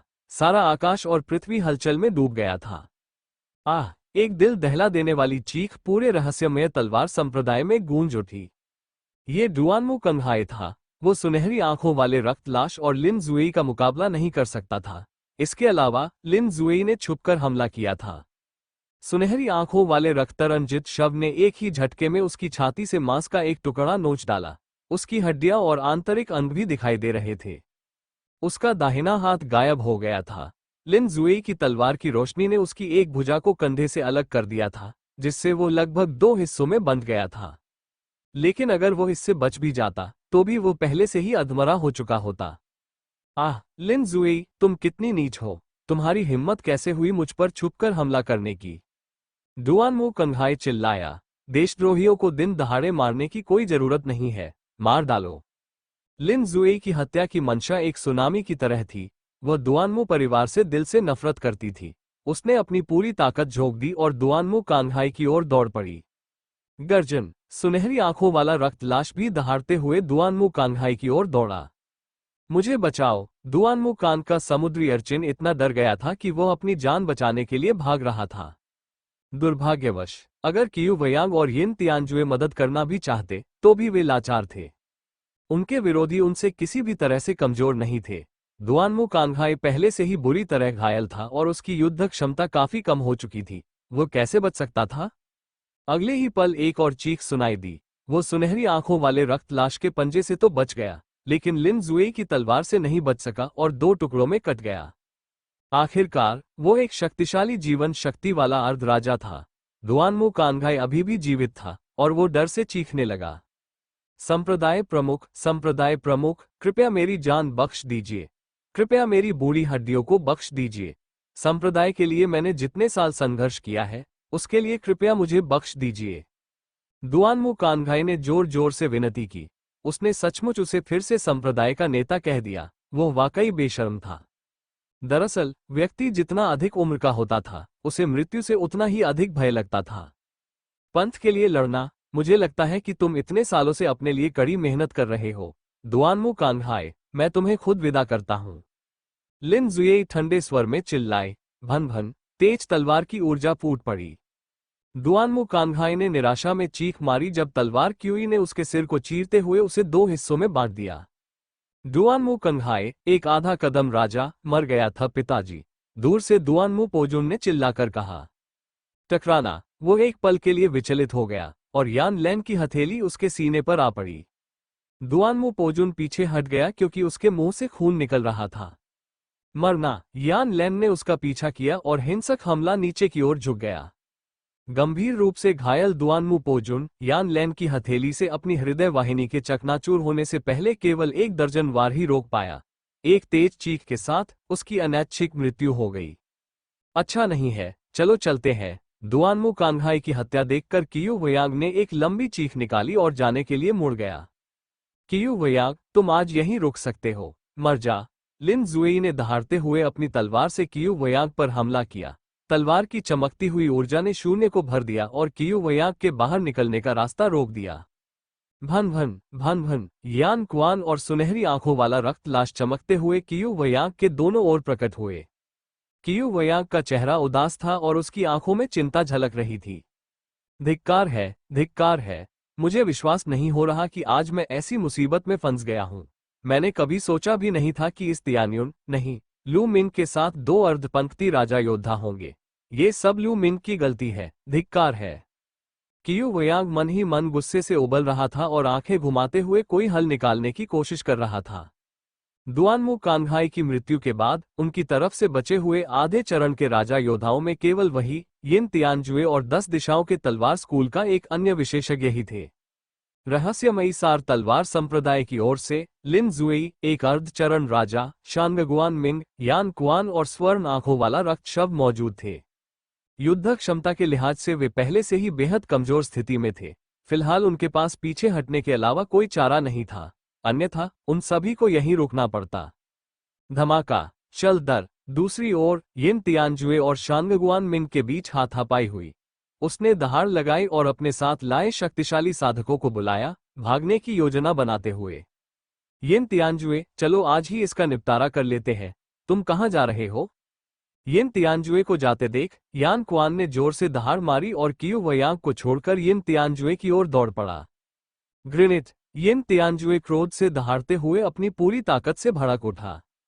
भन भन, यान क्वान के जाते ही कियू वयांग की तलवार ची आकाश में उड़ गई। उसके हाथ में मौजूद युद्ध तलवार ने वार किया, जिसकी तीक्ष्णता बेजोड़ थी। धमाका, यहां तक कि शक्तिशाली सुनहरी आंखों वाला रक्त शव भी हजारों मीटर दूर जा गिरा। कियू वयांग ने मौके का फायदा उठाया और भागने ही वाला था कि तभी दूसरी तरफ से एक और तेज तलवार की शक्ति उसकी ओर बढ़ती हुई दिखाई दी। ये लिन जुएई थी। कियू वयांग, तुम बच नहीं पाओगे। लिन जुएई की आवाज ठंडी थी। धत तेरी की। कियू वयांग दहाड़ा और अपनी पूरी ताकत से पलटवार किया। हालांकि कुछ ही वार के बाद वो खून उगलने लगा। ओह, इस समय दूर देश से भेड़ियों के चिल्लाने की आवाजें सुनाई दे रही थीं। बूम बूम बूम, असंख्य खून जैसे लाल रंग के शल्कों वाले भेड़ियों के आक्रमण से धरती थरथरा उठी। लू मिंग की लाल रक्त वाली घुड़सवार सेना आ चुकी थी। मारना, रक्त से लाल रंग की घुड़सवार सेना ने दहाड़ लगाई और 10 दिशाओं वाली तलवार संप्रदाय की सेना पर हमला कर दिया। सर्वव्यापी तलवार संप्रदाय ने तुरंत रक्त लाल घुड़सवार सेना को रोकने के लिए एक शक्तिशाली सेना भेजी। यद्यपि यह सेना बहुत शक्तिशाली थी और 10 दिशाओं वाली तलवारबाजी की कुलीन सेना थी, फिर भी यह रक्तरंजित घुड़सवार सेना का सामना करने के लिए पर्याप्त नहीं थी। लाल रक्त से सजी घुड़सवार सेना हथियारों से लैस थी। उनके वस्त्र और हाथों में जो कुछ भी था, वो सब लू मिंग द्वारा मार्शल किंग के भंडारकोष से लिए गए सर्वोत्तम सामान थे। क्रिम्सन स्केल्ड वुल्फ के साथ मिलकर वे एक ऐसी सेना थे जो युद्ध के लिए ही पैदा हुई थी। कुछ हमलों के बाद 10 दिशाओं वाली तलवार संप्रदाय की सेना तितर बितर हो गई। खून से लथपथ घुड़सवार सेना ने धावा बोल दिया। चारों ओर लाशें बिखरी पड़ी थी और खून नदी की तरह बह रहा था। कियू वयांग, आज तुम्हारी योजना विफल होनी तय है। 10 दिशाओं की तलवार संप्रदाय के लिए जलते सूरज साम्राज्य पर शासन करना असंभव है। लिन जुएई ने कियू वयांग की ओर घूरकर देखा। कियू वयांग का चेहरा बेहद गुस्से से लाल था और उसकी आंखों में क्रोध झलक रहा था। उसने कुछ नहीं कहा और लिन जुई और सुनहरी आंखों वाले रक्त लाश के हमलों को रोकने की कोशिश करते हुए भागने का मौका तलाशने लगा। पंथ के नेता, मुझे आपकी मदद करने दीजिए। इसी दौरान एक जोरदार दहाड़ सुनाई दी। एक लंबा चौड़ा व्यक्ति दौड़कर आया और सुनहरी आंखों वाले रक्तरंजित शव से भिड़ गया। यह व्यक्ति 10 दिशाओं वाली तलवारबाजी स्कूल का दूसरा अर्धचरणीय राजा था। मैं तुम्हारा प्रतिद्वंदी हूं। रहस्यमयी तलवार संप्रदाय का अर्धचरणीय राजा भी वहां पहुंच चुका था। संप्रदाय प्रमुख, भागो। 10 दिशाओं की तलवार संप्रदाय तुम्हारे बिना नहीं चल सकती। ये जिम्मेदारी मुझ पर छोड़ दो। 10 दिशाओं की तलवार विद्या के अर्धचरणीय राजा ने दहाड़ लगाए। उनके शरीर से तीव्र बैंगनी प्रकाश निकला और उनका पहले से लंबा शरीर फिर से फैल गया। वो अपनी पूरी शक्ति झोंक रहा है। वो अपनी जान जोखिम में डालने वाला है। उसे रोको। लिन जुई चिल्लाए, मारो, मारो, मारो। 10 दिशाओं के तलवार स्कूल के आधे चरण के राजा ने दहाड़ लगाई और 3 बार वार किया। इन तीनों तलवारों की शक्ति कल्पना से परे थी, जो एक राजा की आक्रमण शक्ति के लगभग बराबर थी। Boom boom boom. सुनहरी आंखों वाली रक्त लाश, लिन जुई और रहस्यमयी सार तलवार संप्रदाय के अर्धचरण राजा सभी हजारों मीटर दूर जा गिरे। भन भन। कियू वयांग ने इस अवसर का लाभ उठाया और प्रकाश की एक किरण में परिवर्तित होकर कुछ ही पलों में क्षितिज में विलीन हो गया। लू मिंग, लिन जुई, मैं, कियू वयांग, देर सवेर तुम्हारे पूरे परिवार का सफाया कर दूंगा। कियू वयांग की जानलेवा आवाज दूर से सुनाई दी। धमाका। दूसरी ओर यिन तियान जुए ने किसी गुप्त तकनीक का प्रयोग किया और यान क्वान और शानवेगुआन मिंग के घेरे को तोड़ने के लिए अपना एक हाथ गंवा दिया। वो रक्त प्रकाश में परिवर्तित हो गया और तेजी से बाहर निकलकर क्षितिज में विलीन हो गया। ग्रेनिथ, लिन जुई ने गरजते हुए अपना ध्यान 10 दिशाओं वाली तलवार स्कूल के अर्धचरण राजा की ओर मोड़ दिया। हालांकि उसने अपने रक्त का सार जलाकर अपनी युद्ध शक्ति बढ़ा ली थी, फिर भी वह अधिक देर तक टिक नहीं सका। उसका रक्तसार समाप्त हो गया और सुनहरी आंखों वाले रक्त शव ने उसे टुकड़े टुकड़े कर दिया। लू मिंग की आकृति पलक झपकते ही हवा में प्रकट हो गई। 10 दिशाओं की तलवार संप्रदाय के अर्ध राजा के शव को देखकर लू मिंग ने दया भाव से आह भरी। दूसरे पक्ष की रक्त शक्ति पहले ही समाप्त हो चुकी थी। यह एक अर्धचरणीय राजा था। इसके रक्त में समाहित ऊर्जा अत्यंत भयावह थी। लू मिंग के लिए यह एक सर्वोच्च खजाना था। इसके अलावा अर्धचरण राजा का रक्तसार अत्यंत सघन होता है और इसका सार बहुत धीरे धीरे विलीन होता है। किसी भी जैड की बोतल में इसे बहुत लंबे समय तक संग्रहित किया जा सकता है। इससे पहले दुआनमू कांगहाई के रक्त का सार लू मिंग द्वारा एक जैड की बोतल में संग्रहित किया गया था। वह इसे बाद में उपयोग और शोधन के लिए रख सकता था। अपने आसपास का जायजा लेने के बाद लू मिंग ने अपने हाथ से अपना चेहरा पोंछा और वापस तियान्यून के रूप में परिवर्तित हो गया। खून से लाल लोहे की घुड़सवार सेना, मेरा आदेश सुनो। 10 दिशाओं की तलवार संप्रदाय के लोगों को बेरहमी से मार डालो। लू मिंग ने निर्दयता से आदेश दिया, जिसकी आवाज दूर दूर तक फैल गई। मारना, मारना। रक्त जैसे लाल रंग के घुड़सवार सैनिक दहाड़ रहे थे। उनकी हत्या करने की मंशा आसमान तक पहुंच रही थी।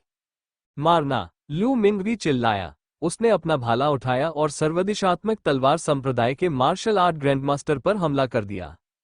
उसी समय सुनहरी आंखों वाला रक्त शव, यान क्वान, लिन जुई और अन्य अर्धचरणीय राजा भी 10 दिशाओं वाले तलवार विद्यालय की ओर बढ़ पड़े।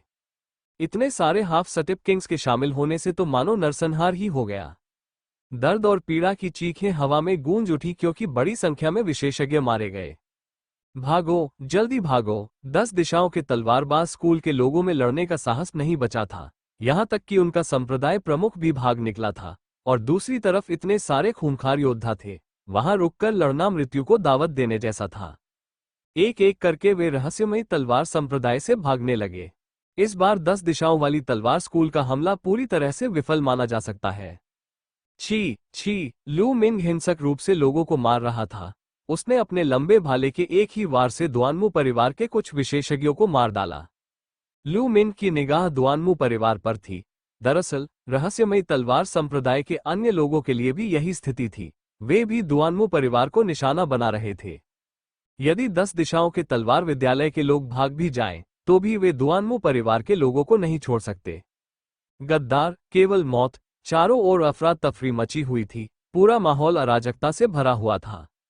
चीख पुकार और गालियों की आवाजें सुनाई दे रही थी। दुआनमू परिवार के लोग चीखते चिल्लाते हुए भाग गए। मुझे छोड़कर मत जाओ। लू मिंग से कुछ ही दूरी पर एक चीख सुनाई दी। कुछ लोग भागने की कोशिश करते हुए आकाश में उड़ गए। वाह, क्षियु क्षियु। लू मिंग का लंबा भाला कांप उठा और भाले से प्रकाश फूट पड़ा। चौथे और पांचवें दर्जे के इन मार्शल आर्ट के महारथियों को लू मिंग ने आसानी से मार डाला। लू मिंग पलक झपकते ही प्रकट हुआ। उसने नीचे देखा और थोड़ा सा भौहें सिकोड़ी। नीचे लू याओ जमीन पर बेजान पड़ी थी, उसका चेहरा निराशा से भरा हुआ था। डुआनमू कंघाई, डुआनमू लिन और डुआनमू पूजुन सभी की मृत्यु हो गई। डुआनमू परिवार के उच्च अधिकारियों को उसकी आंखों के सामने एक एक करके मार डाला गया। इससे उसकी कल्पना और उसका भविष्य पूरी तरह चकनाचूर हो गया। लू मिंग, ये सब तुम्हारी गलती है, तुमने मुझे बर्बाद कर दिया। लू याओ ने अपना सिर उठाया और लाल आंखों से लू मिंग की ओर देखा। उसकी आंखों में आक्रोश भरा हुआ था। मैंने तुम्हें नष्ट कर दिया, ये तो एक मजाक था। लू मिंग ने लू याओ की ओर देखा और उसे ठंडे लहजे में फटकारा। शुरू से अंत तक मैंने तुम्हें कभी उकसाया नहीं। तुम मुझसे झूठ बोलते रहे और यहां तक कि तुमने मुझे मेरे वंश से भी वंचित कर दिया। जब मैं रहस्यमयी तलवार संप्रदाय में आया तो डुआनमू परिवार ने बार बार मुझे मारने की कोशिश की। अब आप कह रहे हैं कि मैंने आपको नष्ट कर दिया, तो क्या आप ये कह रहे हैं कि मैं आपको जो चाहे करने दूंगा और मैं पलटवार नहीं कर सकता? कितना हास्यास्पद है। लू याओ, मैं तुम्हें बता दूं, हर चीज के लिए तुम खुद ही जिम्मेदार हो। लू मिंग ने लू याओ की ओर देखा और धीरे से बोला। उसकी आवाज बहुत शांत थी और उसमें किसी भी तरह के भावनात्मक उतार चढ़ाव का कोई संकेत नहीं था। वो बस एक तथ्य बता रहा था। उसने खुद ही ऐसा चाहा था, तुमने खुद ही ये मुसीबत मोल ली है। हा हा हा। लू याओ ने मन ही मन कुछ बुदबुदाया, फिर जोर से हंस पड़ी। भन भन भन भन। उसी क्षण लू मिंग के बगल में दो आकृतियां प्रकट हुई। वे कियू युए और शी नियानकिंग थी। लू याओ के हंसने के बाद वो शांत हो गई और उसने शी नियानकिंग और कियू युए की ओर देखा। कियू यू और शी नियानकिंग एक सफेद पोशाक में और दूसरी काली पोशाक में किसी देवी की तरह हवा में खड़ी थी। लू याओ को हमेशा अपनी सुंदरता पर गर्व था, लेकिन कियू युए और शी नियानकिंग की तुलना में वो अभी भी उतनी अच्छी नहीं थी। इसके अलावा कियू युए और शी नियानकिंग से एक शक्तिशाली आभा निकल रही थी। लू मिंग के बगल में खड़े होकर वे किसी दिव्य जोड़े की तरह लग रहे थे। इस समय लू याओ का दिल जटिल भावनाओं से भरा हुआ था। वहां खेद, घृणा और ईर्ष्या थी। ये सब उसने खुद ही किया था। हाँ, लू मिंग सही कह रहा था, ये सब उसने खुद ही किया था। ये सब उसी की वजह से हुआ था। अगर उसने अतीत में इतना अहंकार न किया होता, लू मिंग को नीचा न दिखाया होता, उससे घृणा न की होती और यहां तक कि उसके क्षणिक मनोबल टूटने पर उसे उसके वंश से वंचित न किया होता और प्रतिभाओं और धनी परिवारों के पीछे न भागी होती, बल्कि आज्ञाकारी रूप से लू मिंग के साथ खड़ी रही होती, तो अनगिनत लोगों की ईर्ष्या का पात्र कोई और नहीं बल्कि वह खुद होती। इस क्षण उसे वास्तव में गरीब होने के कारण युवाओं को परेशान मत करो, इस मुहावरे का अर्थ समझ में आया। लोगों के जीवन में हमेशा उतार चढ़ाव आते रहते हैं। हालांकि ये बुरा दौर केवल अस्थायी था। जब तक उसकी मृत्यु नहीं हुई, वो अंततः उठ खड़ा होगा। मैं दूसरों की समृद्धि और प्रतिभा से ईर्ष्या करता हूँ, लेकिन अपने आसपास के लोगों की प्रतिभा और क्षमता को अनदेखा कर देता हूँ। अंततः ये सब व्यर्थ हो जाता है। शायद मैं गलत था। लू याओ ने अचानक एक लंबी आह भरी। हो, अचानक ही लू याओ के शरीर में मौजूद वास्तविक ऊर्जा अनियंत्रित हो गई और उसके शरीर से धधकती लाल वास्तविक ऊर्जा की धाराएं निकलने लगीं।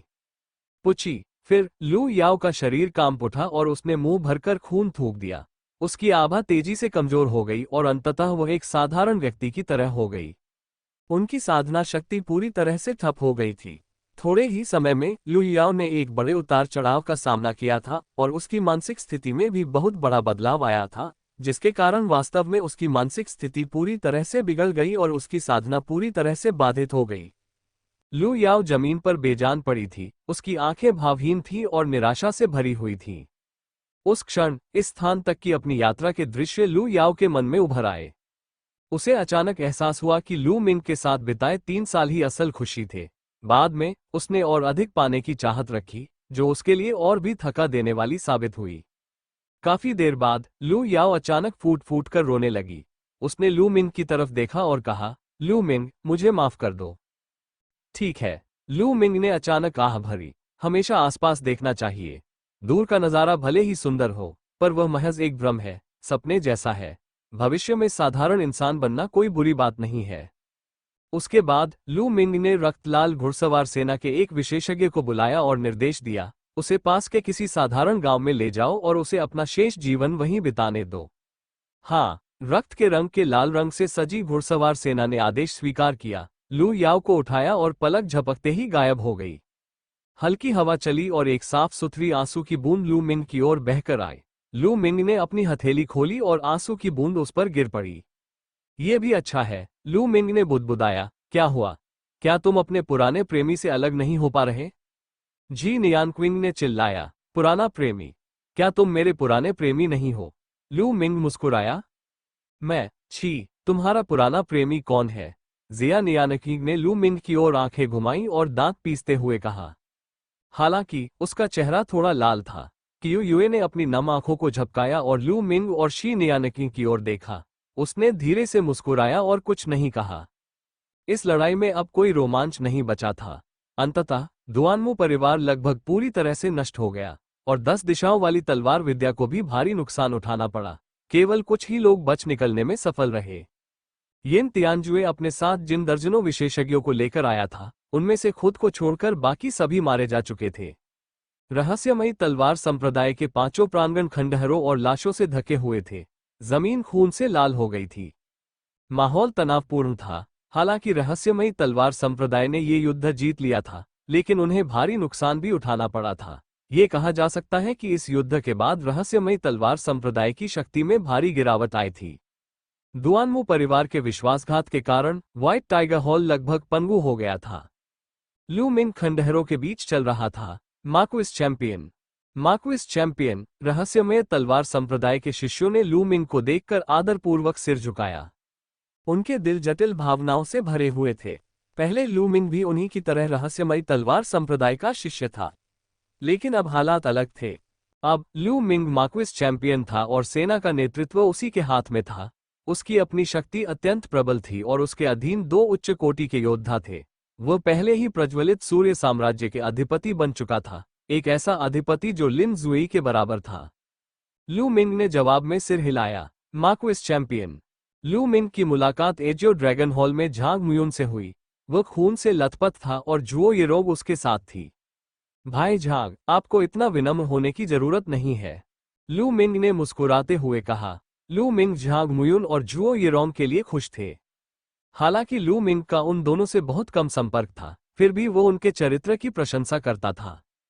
कई लोग मारे गए हैं। डुआन गिरोह के सदस्य भी युद्ध में मारे गए। झांग मुयुन ने आह भरी, उनकी आवाज में गंभीरता और उदासी झलक रही थी। क्या डुआन गिरोह के सदस्य मर चुके हैं? लू मिंग ने बुदबुदाया। डुआन गैंग ओनेक्स टोरिटोइस हॉल के कांस्य स्तर के शिष्यों में सबसे प्रतिभाशाली था। एक समय वह कांस्य स्तर में स्थान पाने के लिए उनसे प्रतिस्पर्धा कर चुका था। वह एक बहुत ही सीधा सादा युवक था, लेकिन अब वो युद्ध में शहीद हो चुका था। झांग मुयुन से थोड़ी देर बातचीत करने के बाद लू मिंग वहां से चला गया। वो घूमते घूमते वर्मिलियन बड हॉल पहुंचा।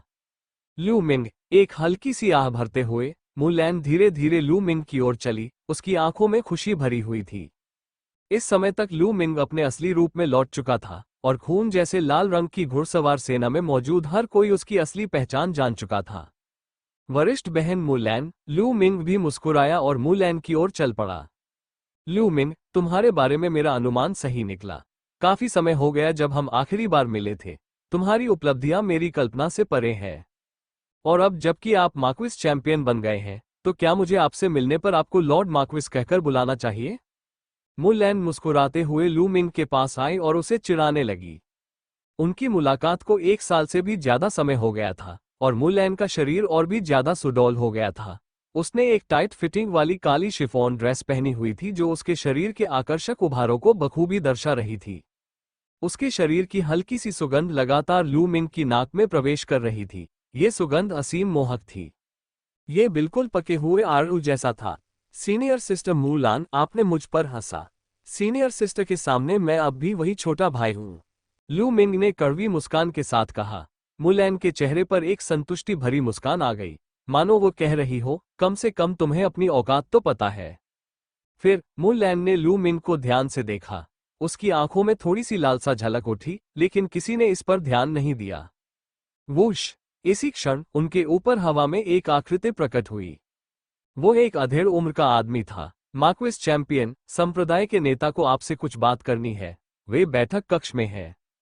अधेड़ उम्र के व्यक्ति ने मुट्ठी जोड़कर अभिवादन किया। ठीक है, मैं तुरंत वहां पहुंच जाऊंगा, लू मिंग ने सिर हिलाया। बहुत बहुत धन्यवाद, मार्क्वेस चैंपियन, अधेड़ उम्र के उस व्यक्ति ने कृतज्ञता व्यक्त करते हुए अपनी मुठियां जोड़ी और चला गया। वरिष्ठ बहन मुलैन, चलिए किसी और दिन बात करते हैं, लू मिंग ने मुस्कुराते हुए कहा। ठीक है, मुलैन ने सिर हिलाया। फिर लू मिंग आकाश में उड़ गया और रहस्यमयी तलवार संप्रदाय के पर्वत द्वार से बाहर निकल गया। रक्त जैसे लाल रंग की घुड़सवार सेना का अस्थायी शिविर यही था।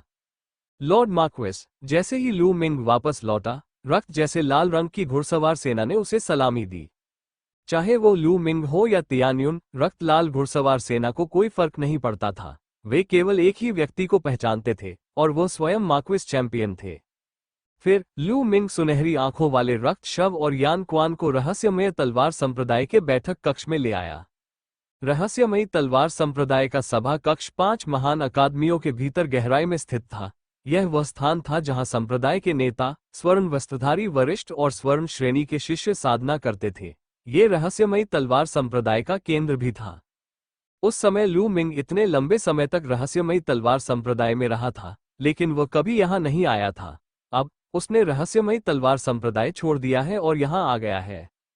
सब कुछ बहुत ही शानदार था। मार्क्वेस चैंपियन आ गया है। लू मिंग अभी बैठक कक्ष के बाहर ही पहुंचे थे कि किसी ने उनके आने की सूचना दे दी।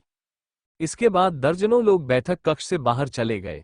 सबसे आगे लिन जुएई थी और दाईं ओर भूत चंद्रमा कृपान संप्रदाय का एकमात्र शेष अर्धचरण राजा योद्धा शांगगुआन मिंग था। बाईं ओर रहस्यमयी तलवार संप्रदाय का एक और अर्धचरणीय राजा था। अन्य दर्जनों लोग ज्यादातर रहस्यमयी तलवार संप्रदाय के स्वर्ण वस्त्रधारी बुजुर्ग थे। साथ ही साथ वमिलियन बड, ब्लैक टोरटोइस और एजो ड्रैगन हॉल के डीन भी थे। फैंग वूजी उनमें से एक थे। हा, मार्क्वेस चैंपियन आ गए हैं, कृपया अंदर आइए, और भाई यान भी।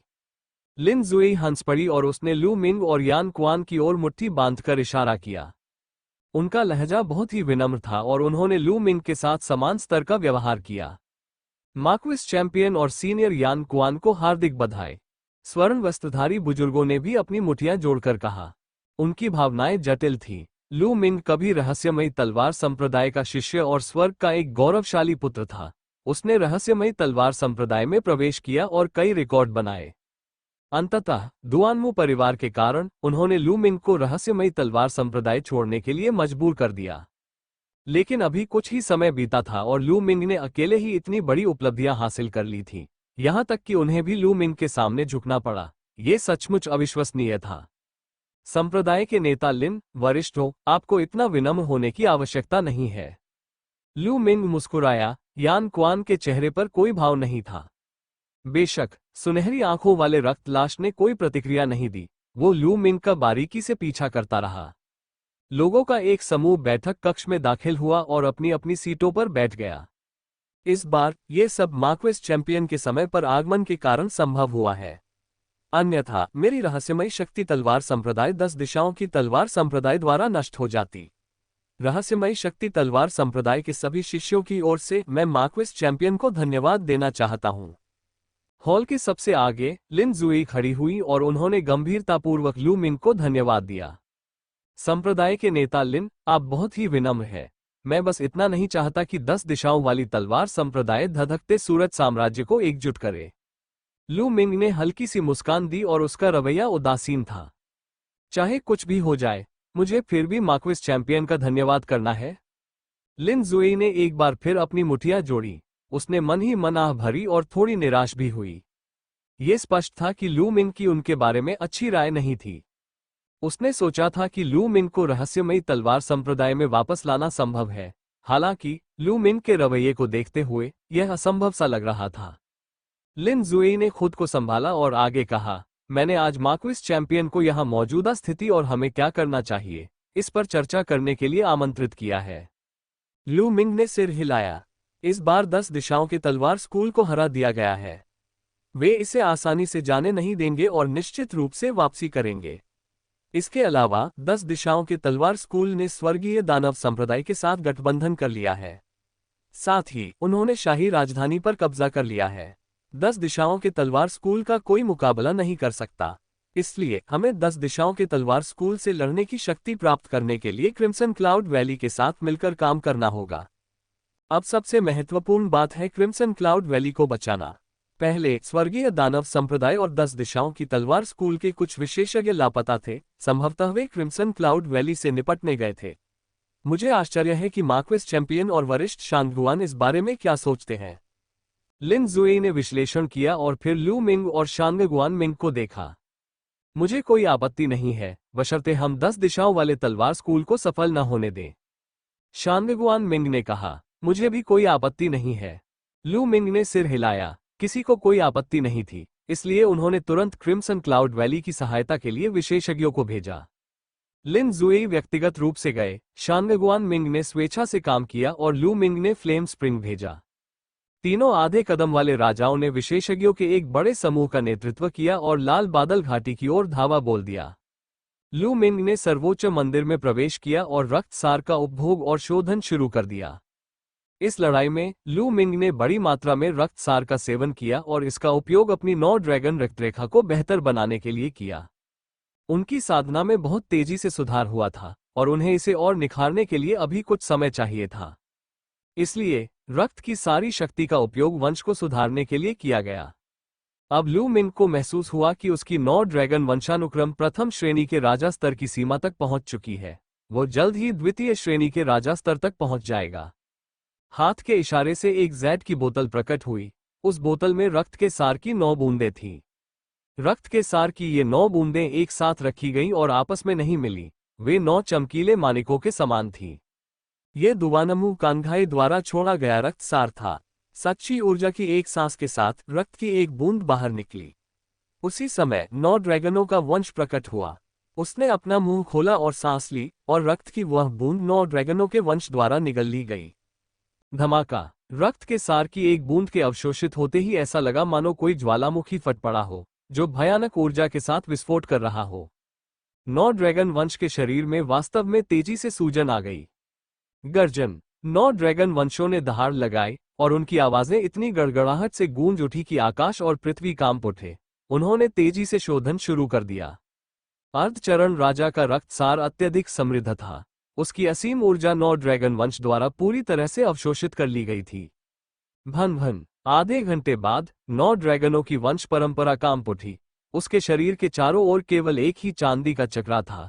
इसी समय एक दूसरा हल्के रंग का चांदी का चक्रा भी प्रकट हुआ। राजा स्तर 2। उनकी 9 ड्रैगन वंश परंपरा राजा स्तर के दूसरे रैंक तक पहुंच गई थी। आधे चरण के राजा का रक्त सार वास्तव में भयावह है, लू मिंग ने आह भरी। रक्त के सार की मात्र एक बूंद ने 9 ड्रैगन वंश को प्रथम स्तर से द्वितीय स्तर तक पहुंचा दिया था।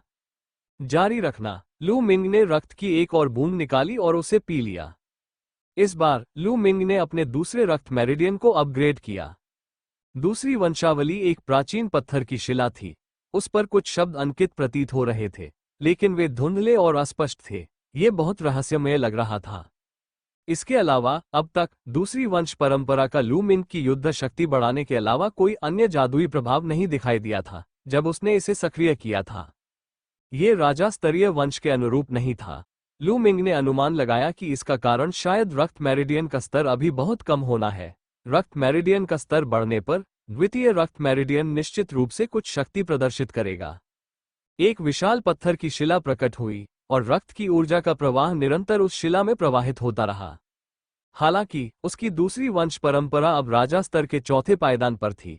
इसे उन्नत करने के लिए आवश्यक रक्तसार ऊर्जा की मात्रा बहुत अधिक थी। 1 बूंद, 2 बूंद, कुल 7 बूंदों को परिष्कृत करने के बाद उनकी दूसरी वंश परंपरा केवल राजा स्तर के चौथे स्तर की सीमा तक ही पहुंच पाई थी। इसके बाद लू मिंग ने लगातार 2 और बूंदों को परिष्कृत किया। दुर्भाग्य से दूसरे रक्त मेरिडियन में कोई सुधार नहीं हुआ। यह अभी भी राजा स्तर के चौथे स्तर की सीमा पर ही था। फिलहाल वंश स्तर में वृद्धि बहुत धीमी है, यहां तक कि आधा चरण का राजा भी इसे केवल इतना ही बढ़ा सकता है। आमतौर पर 8वें या 7वें चरण के मार्शल पूर्वजों का प्रभाव नगण्य होता है, जबकि 9वें चरण के मार्शल पूर्वजों का प्रभाव बेहतर होता है। लू मिंग मन ही मन सोच रहा था और कुछ बोल नहीं पा रहा था। उसे वास्तव में नहीं पता था कि आगे की उन्नति के लिए उसे किस प्रकार के रक्तसार की आवश्यकता होगी। मार्शल किंग का क्षेत्र, ये सोचकर लू मिंग कुछ हद तक अवाक रह गया। एक दिन बीत गया है, चलिए बाहर जाकर स्थिति का जायजा लेते हैं। एक ही विचार के साथ लू मिंग ने सर्वोच्च मंदिर छोड़ दिया। बाहर आने के बाद उसे खबर मिली कि लिन जुई और अन्य लोग लौट आए हैं। इतनी तेजी, लू मिंग थोड़ा हैरान था। फिर यान क्वान ने उसे बताया कि क्या हुआ था। दरअसल जब लिन जुई और अन्य लोग बिना रुके क्रिम्सन क्लाउड वैली की ओर दौड़े तो रास्ते में उनकी मुलाकात क्रिम्सन क्लाउड वैली के लोगों से हुई। वे रहस्यमयी तलवार संप्रदाय की ओर जा रहे थे। जब दोनों पक्षों की मुलाकात हुई तो उन्हें पता चला कि 10 दिशाओं वाली तलवार विद्यालय और स्वर्ग राक्षस विद्यालय ने वास्तव में क्रिम्सन क्लाउड घाटी को घेरने के लिए बड़ी संख्या में विशेषज्ञों को भेजा था। हालांकि स्कारलेट हेवन वैली में 10 दिशाओं के तलवार स्कूल का कोई दखल नहीं था। जब ऊपर और नीचे का हिस्सा एकजुट था तो इतनी आसानी से घुसपैठ कैसे हो सकती थी। हालांकि क्रिम्सन क्लाउड वैली के लोग भी बाहर नहीं आ सके। उन्हें रोक दिया गया था और वे रहस्यमयी तलवार संप्रदाय की मदद नहीं कर सके। अप्रत्याशित रूप से 2 दिन बाद 10 दिशाओं वाली तलवार संप्रदाय और स्वर्ग राक्षस संप्रदाय अचानक पीछे हट गए। तभी क्रिम्सन क्लाउड वैली ने रहस्यमयी तलवार संप्रदाय से मदद के लिए लोगों को भेजा। सभी का अनुमान था कि क्रिम्सन क्लाउड वैली को घेरने वाले मास्टर्स इसलिए पीछे हट गए क्योंकि 10 दिशाओं वाली तलवार संप्रदाय को रहस्यमय तलवार संप्रदाय के हाथों करारी हार का सामना करना पड़ा था। लू मिंग ने सिर हिलाया। ये बहुत अच्छी बात थी कि क्रिम्सन क्लाउड वैली ठीक थी। लू मिंग और यान क्वान के बीच कुछ देर बातचीत होने के बाद लिन जुई ने किसी को भेजकर उसे कुछ मामलों पर चर्चा करने के लिए आमंत्रित किया। इस बार जाहिर है वे अपनी अगली चाल पर चर्चा कर रहे थे। चर्चा के बाद रहस्यमयी तलवार संप्रदाय ने अपने आसपास की विभिन्न सेनाओं और विशेषज्ञों को इकट्ठा करना शुरू कर दिया। क्रिम्सन क्लाउड वैली के लिए भी यही बात सच थी। 5 दिन बाद हुआची और मिंग मिंग अपनी सेनाओं के साथ रहस्यमयी तलवार संप्रदाय की ओर बढ़े। स्वाभाविक रूप से लू यूनटियन और ली पिंग भी वहां मौजूद थे। लू मिंग ने लू यूनटियन और ली पिंग के लिए रहस्यमयी तलवार संप्रदाय में रहने की व्यवस्था की। इस तरह जब तक रहस्यमयी तलवार संप्रदाय कायम रहेगा, लू यूनटियन और ली पिंग सुरक्षित रहेंगे। हुआची के आगमन के दूसरे दिन ही उन्होंने दुनिया के सामने खुद को शाही परिवार के वैध सदस्य के रूप में घोषित कर दिया। घोषणा में हुआची ने बताया कि स्वर्ग के राजा झेन ने 10 दिशाओं की तलवार संप्रदाय और स्वर्ग के राक्षस संप्रदाय के साथ मिलकर सिंहासन पर कब्जा कर लिया। जलते सूरज सम्राट हुआ झेंग सिंह की हत्या कर दी और पूरे शाही परिवार का नरसंहार कर दिया। यह एक घोर राजद्रोह था और उसे दंडित करने का सभी को अधिकार था। इसलिए उन्होंने दुनिया के सभी धर्मात्मा पुरुषों को इकट्ठा करके स्वर्ग के राजा झेन, शी फोंग तलवार स्कूल और तियान शाह संप्रदाय पर हमला करने का आदेश दिया। जब ये घोषणा की गई तो लू मिंग ने सबसे पहले प्रतिक्रिया दी। वो सर्वव्यापी तलवार संप्रदाय पर हमला करने के लिए एक सेना का नेतृत्व करने को तैयार था। मार्क्विस चैंपियन और रक्त लाल लौह घुड़सवार सेना ने सबसे पहले प्रतिक्रिया दी और दुनिया हिल गई। इसके बाद समर्थक एकत्र हो गए। ये कहने की आवश्यकता नहीं है कि रहस्यमयी तलवार संप्रदाय और क्रिम्सन क्लाउड वैली के क्षेत्रों में स्थित सभी सेनाओं और बलों ने उनके आदेशों का पालन किया। हुआची के आह्वान पर शाही सेना के कई सैनिक भी रहस्यमय तलवार संप्रदाय के क्षेत्र की ओर दौड़ पड़े। आधे महीने बाद हुआची ने लगभग 10 लाख सैनिकों की सेना एकत्र कर ली थी। उस समय रहस्यमयी तलवार संप्रदाय धधकते सूरज साम्राज्य के पूर्वी भाग में स्थित था और धधकते सूरज साम्राज्य के दक्षिणी भाग में स्थित लाल बादल घाटी के साथ एक त्रिकोणीय संरचना बना रहा था। हुआची की सेना के साथ मिलकर उनकी शक्ति अभूतपूर्व थी। उसी समय 10 दिशाओं की तलवार संप्रदाय और स्वर्ग दानव संप्रदाय ने भी अपनी चाल चली। उन्होंने अपनी सेनाएं एकत्रित की और हमला शुरू कर दिया। दोनों सेनाओं के बीच जीवन मरण का युद्ध शुरू हो गया। ये लड़ाई 1 महीने तक चली। धधकते सूरज के साम्राज्य में कोई सच्चा योद्धा राजा नहीं था। सबसे शक्तिशाली राजा एक अर्धस्तरीय राजा था, इसलिए दोनों पक्षों के बीच युद्ध एक तरफा नहीं था। हालांकि सर्वदिशात्मक तलवार संप्रदाय और द्वेषपूर्ण आकाश संप्रदाय रहस्यमय तलवार संप्रदाय, क्रिम्सन क्लाउड वैली और लू मिंग की तुलना में थोड़े अधिक शक्तिशाली थे, फिर भी वे बहुत कमजोर थे। हालांकि लू मिंग अपने साथ यान क्वान और सुनहरी आंखों वाले रक्त लाश को लेकर आया था, इसलिए अर्धचरणीय राजा योद्धाओं के मामले में वे किसी भी तरह से कमजोर नहीं थे। भले ही 10 दिशाओं वाली तलवारबाजी स्कूल थोड़ी अधिक शक्तिशाली थी, लेकिन बहुत ज्यादा नहीं। लू मिंग की टीम को थोड़े समय में हराना असंभव था। दोनों पक्षों के बीच गतिरोध बना हुआ था। दोनों पक्षों के सैनिकों की कुल संख्या 8 मिलियन से अधिक थी और लगातार छोटे बड़े युद्ध चल रहे थे। इस दौरान रक्त लाल रंग की घुड़सवार सेना अत्यंत प्रभावशाली थी और उसने हर युद्ध जीता था। उन्होंने महत्वपूर्ण योगदान दिया था, जिसके कारण 10 दिशाओं के तलवार संप्रदाय के भावों में परिवर्तन आया। हालांकि इसमें एक खामी थी और वह ये थी कि इनकी संख्या बहुत कम थी। इनकी संख्या केवल 30,000 थी और जैसे जैसे युद्ध आगे बढ़ता गया, इनकी संख्या घटती गई। लाखों सैनिकों वाले युद्ध में निर्णायक बढ़त हासिल करना मुश्किल था। दक्षिण में स्थित अंधकार में चंद्रमा साम्राज्य में राजकुमार के महल पर विजय प्राप्त करना। लोगों का एक समूह कुछ मामलों पर चर्चा कर रहा था। दक्षिण के ड्यूक यिन तियानजुए की एक भुजा नहीं थी। वे मेज के शीर्ष पर उदास चेहरे के साथ बैठे थे, मानो वे गहन चिंतन में डूबे हों। महामहिम, हमने 10 दिशाओं वाली तलवार संप्रदाय की सहायता के लिए सेना क्यों नहीं भेजी और एक ही झटके में रहस्यमय तलवार संप्रदाय क्रिम्सन क्लाउड वैली और लू मिंग को नष्ट क्यों नहीं कर दिया? जनरलों में से एक ने पूछा। 10 दिशाओं वाली तलवार संप्रदाय की मदद करें, इससे हमें क्या लाभ होगा? ड्यूक जेन्नान ने ठंडे लहजे में व्यंग्य किया, मानो सब कुछ उनके नियंत्रण में हो। क्या यह अच्छा नहीं है? 10 दिशाओं वाली तलवारबाजी की आंतरिक लड़ाई में दोनों पक्ष थक जाएंगे। जब दोनों पक्षों को भारी नुकसान होगा, तब हम सेना का नेतृत्व करेंगे और एक ही झटके में जलते सूरज के साम्राज्य का सफाया कर देंगे। पूरा जलता सूरज साम्राज्य हमारे अधीन आ जाएगा। महामहिम, आप बुद्धिमान हैं। शिफोन पर्वत के सम्मेलन कक्ष में हॉल में दर्जनों लोग मौजूद थे। वे सभी 10 दिशाओं की तलवार संप्रदाय और स्वर्गीय दानव संप्रदाय के उच्च अधिकारी थे। स्वर्गीय राजा झेन और कियू वयांग भी उनमें शामिल थे। कियू वयांग मेज के सबसे ऊपरी पायदान पर बैठा था। वर्तमान स्थिति कैसी है? कियू वयांग ने पूछा। पंथ के नेता, इस समय दोनों सेनाएं आपस में युद्ध कर रही हैं। कोई भी पक्ष दूसरे को पूरी तरह से दबा नहीं सकता। 10 दिशाओं के तलवार स्कूल के सुनहरे वस्त्रधारी एक बुजुर्ग ने सूचना दी। और दूसरी पार्टी बेहद चालाक और कड़ी सुरक्षा वाली है। हमने बार बार उनके विशेषज्ञों की हत्या करने के लिए हत्यारे भेजे हैं, लेकिन उन्होंने हमें पहले ही पहचान लिया और हमारे भेजे हुए हत्यारों को मार डाला। एक अन्य स्वर्ण वस्त्रधारी बुजुर्ग ने सूचना दी। बिल्कुल सही। सबसे मुश्किल मुकाबला लू मिंग की खून से लाल लोहे की घुड़सवार सेना से था। उन्होंने हमारी तरफ भारी जानमाल का नुकसान पहुंचाया। पहले वाले सुनहरे वस्त्रधारी बुजुर्ग ने आह भरी, टकराना। कियू वयांग ने उदास चेहरे से मेज पर हाथ पटका और चिल्लाए, लू मिंग, फिर से लू मिंग। 350 कियू चांगकोंग का रहस्य। लू मिंग का नाम सुनते ही कियू वयांग का चेहरा गुस्से से लाल हो गया और उसकी हत्या करने की मंशा चरम पर पहुंच गई। ये सब लू मिंग की वजह से ही हुआ था कि स्थिति इस हद तक बिगड़ गई थी और सर्वव्यापी तलवार संप्रदाय इतनी निष्क्रिय स्थिति में आ गया था। कियू वयांग की योजना के अनुसार सब कुछ एकदम सही होना चाहिए था और धधकते सूरज का साम्राज्य अब तक एकीकृत हो जाना चाहिए था। लू मिंग के हस्तक्षेप के कारण ही उसकी पूरी योजना बर्बाद हो गई। मुझे इस लू मिंग से जल्द छुटकारा पाना होगा। कियू वयांग ने अपने दांत पीस लिए। लू मिंग से छुटकारा पाना मुश्किल है।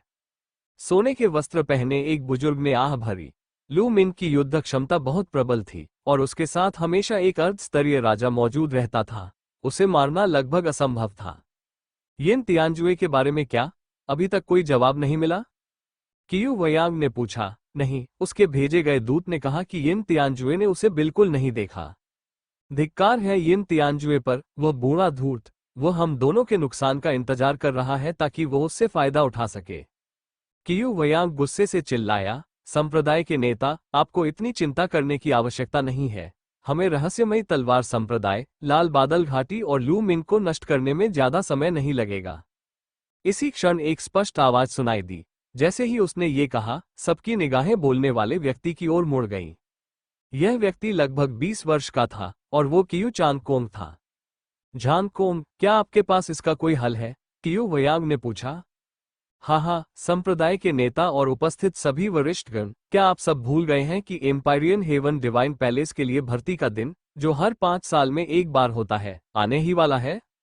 कियू चांगकोंग हंसे। क्या दिव्य स्वर्ग का महल दिव्य स्वर्ग के रक्षकों की भर्ती कर रहा है? कियू वयांग पहले तो स्तब्ध रह गया, लेकिन फिर उसे कुछ सूझा और वह उत्साह से बोला, हाँ, सही कहा। देखो मैं कितना बेचैन हूं। मैं तो ये भूल ही गया था। चांगकोंग, उस व्यक्ति की मदद से तुम्हारे लिए सम्राट आकाश दिव्य रक्षकों में शामिल होने का बहुत अच्छा मौका है। बस तुम सम्राट आकाश दिव्य रक्षकों में शामिल हो जाओ और सम्राट आकाश दिव्य महल की थोड़ी सी शक्ति उधार ले लो, तो रहस्यमयी सार तलवार संप्रदाय, लाल बादल घाटी और लू मिंग सब पलक झपकते ही नष्ट हो जाएंगे। बिल्कुल सही। हाँ हाँ, मुझे ये ख्याल क्यों नहीं आया। 10 दिशाओं वाली तलवारबाजी स्कूल के कुछ स्वर्ण वस्त्रधारी बुजुर्ग भी बेफिक्री से हंस पड़े। जहां तक स्वर्गीय दानव संप्रदाय के विशेषज्ञों की बात है, वे थोड़े हैरान थे। भाई कियो, जहां तक मुझे पता है, द्वितीयान के दिव्य रक्षक हर 5 साल में केवल एक बार भर्ती करते हैं। वे सभी अत्यंत दुर्लभ और असाधारण प्रतिभा के धनी होते हैं। इसके अलावा वे सम्राट युन के 36 देशों से नहीं, बल्कि तियानक्सुआन क्षेत्र के पूरे पूर्वी भाग से भर्ती करते हैं। तियानक्सुआन क्षेत्र का पूर्वी भाग अत्यंत विशाल है। क्लाउड एम्परर पर्वत श्रृंखला, जिसमें क्लाउड एम्परर साम्राज्य के 36 राष्ट्र स्थित हैं, इसका एक छोटा सा हिस्सा मात्र है। क्लाउड एम्परर पर्वत श्रृंखला से भी बड़े कई क्षेत्र हैं और यह कहा जा सकता है कि वहां प्रतिभावान लोग बादलों की तरह दुर्लभ हैं। ऐसा नहीं है कि मैं भतीजे चांगकोम को कम आंक रहा हूं, लेकिन आपकी प्रतिभा वाकई बेहद आश्चर्यजनक है। हालांकि अगर आप सम्राट आकाश दिव्य रक्षकों में शामिल होना चाहते हैं, तो यह अभी भी एक लंबी कहानी है। स्वर्गीय दानव संप्रदाय के गुरु ने बगल से कहा। दिव्य निर्जन महाद्वीप में कई विशाल क्षेत्र थे। बादल सम्राट पर्वत श्रृंखला तियानक्सुआन क्षेत्र में स्थित थी। तियानक्सुआन क्षेत्र अत्यंत विशाल था और क्लाउड सम्राट पर्वत श्रृंखला तियानक्सुआन क्षेत्र में एक साधारण सी पर्वत श्रृंखला मात्र थी।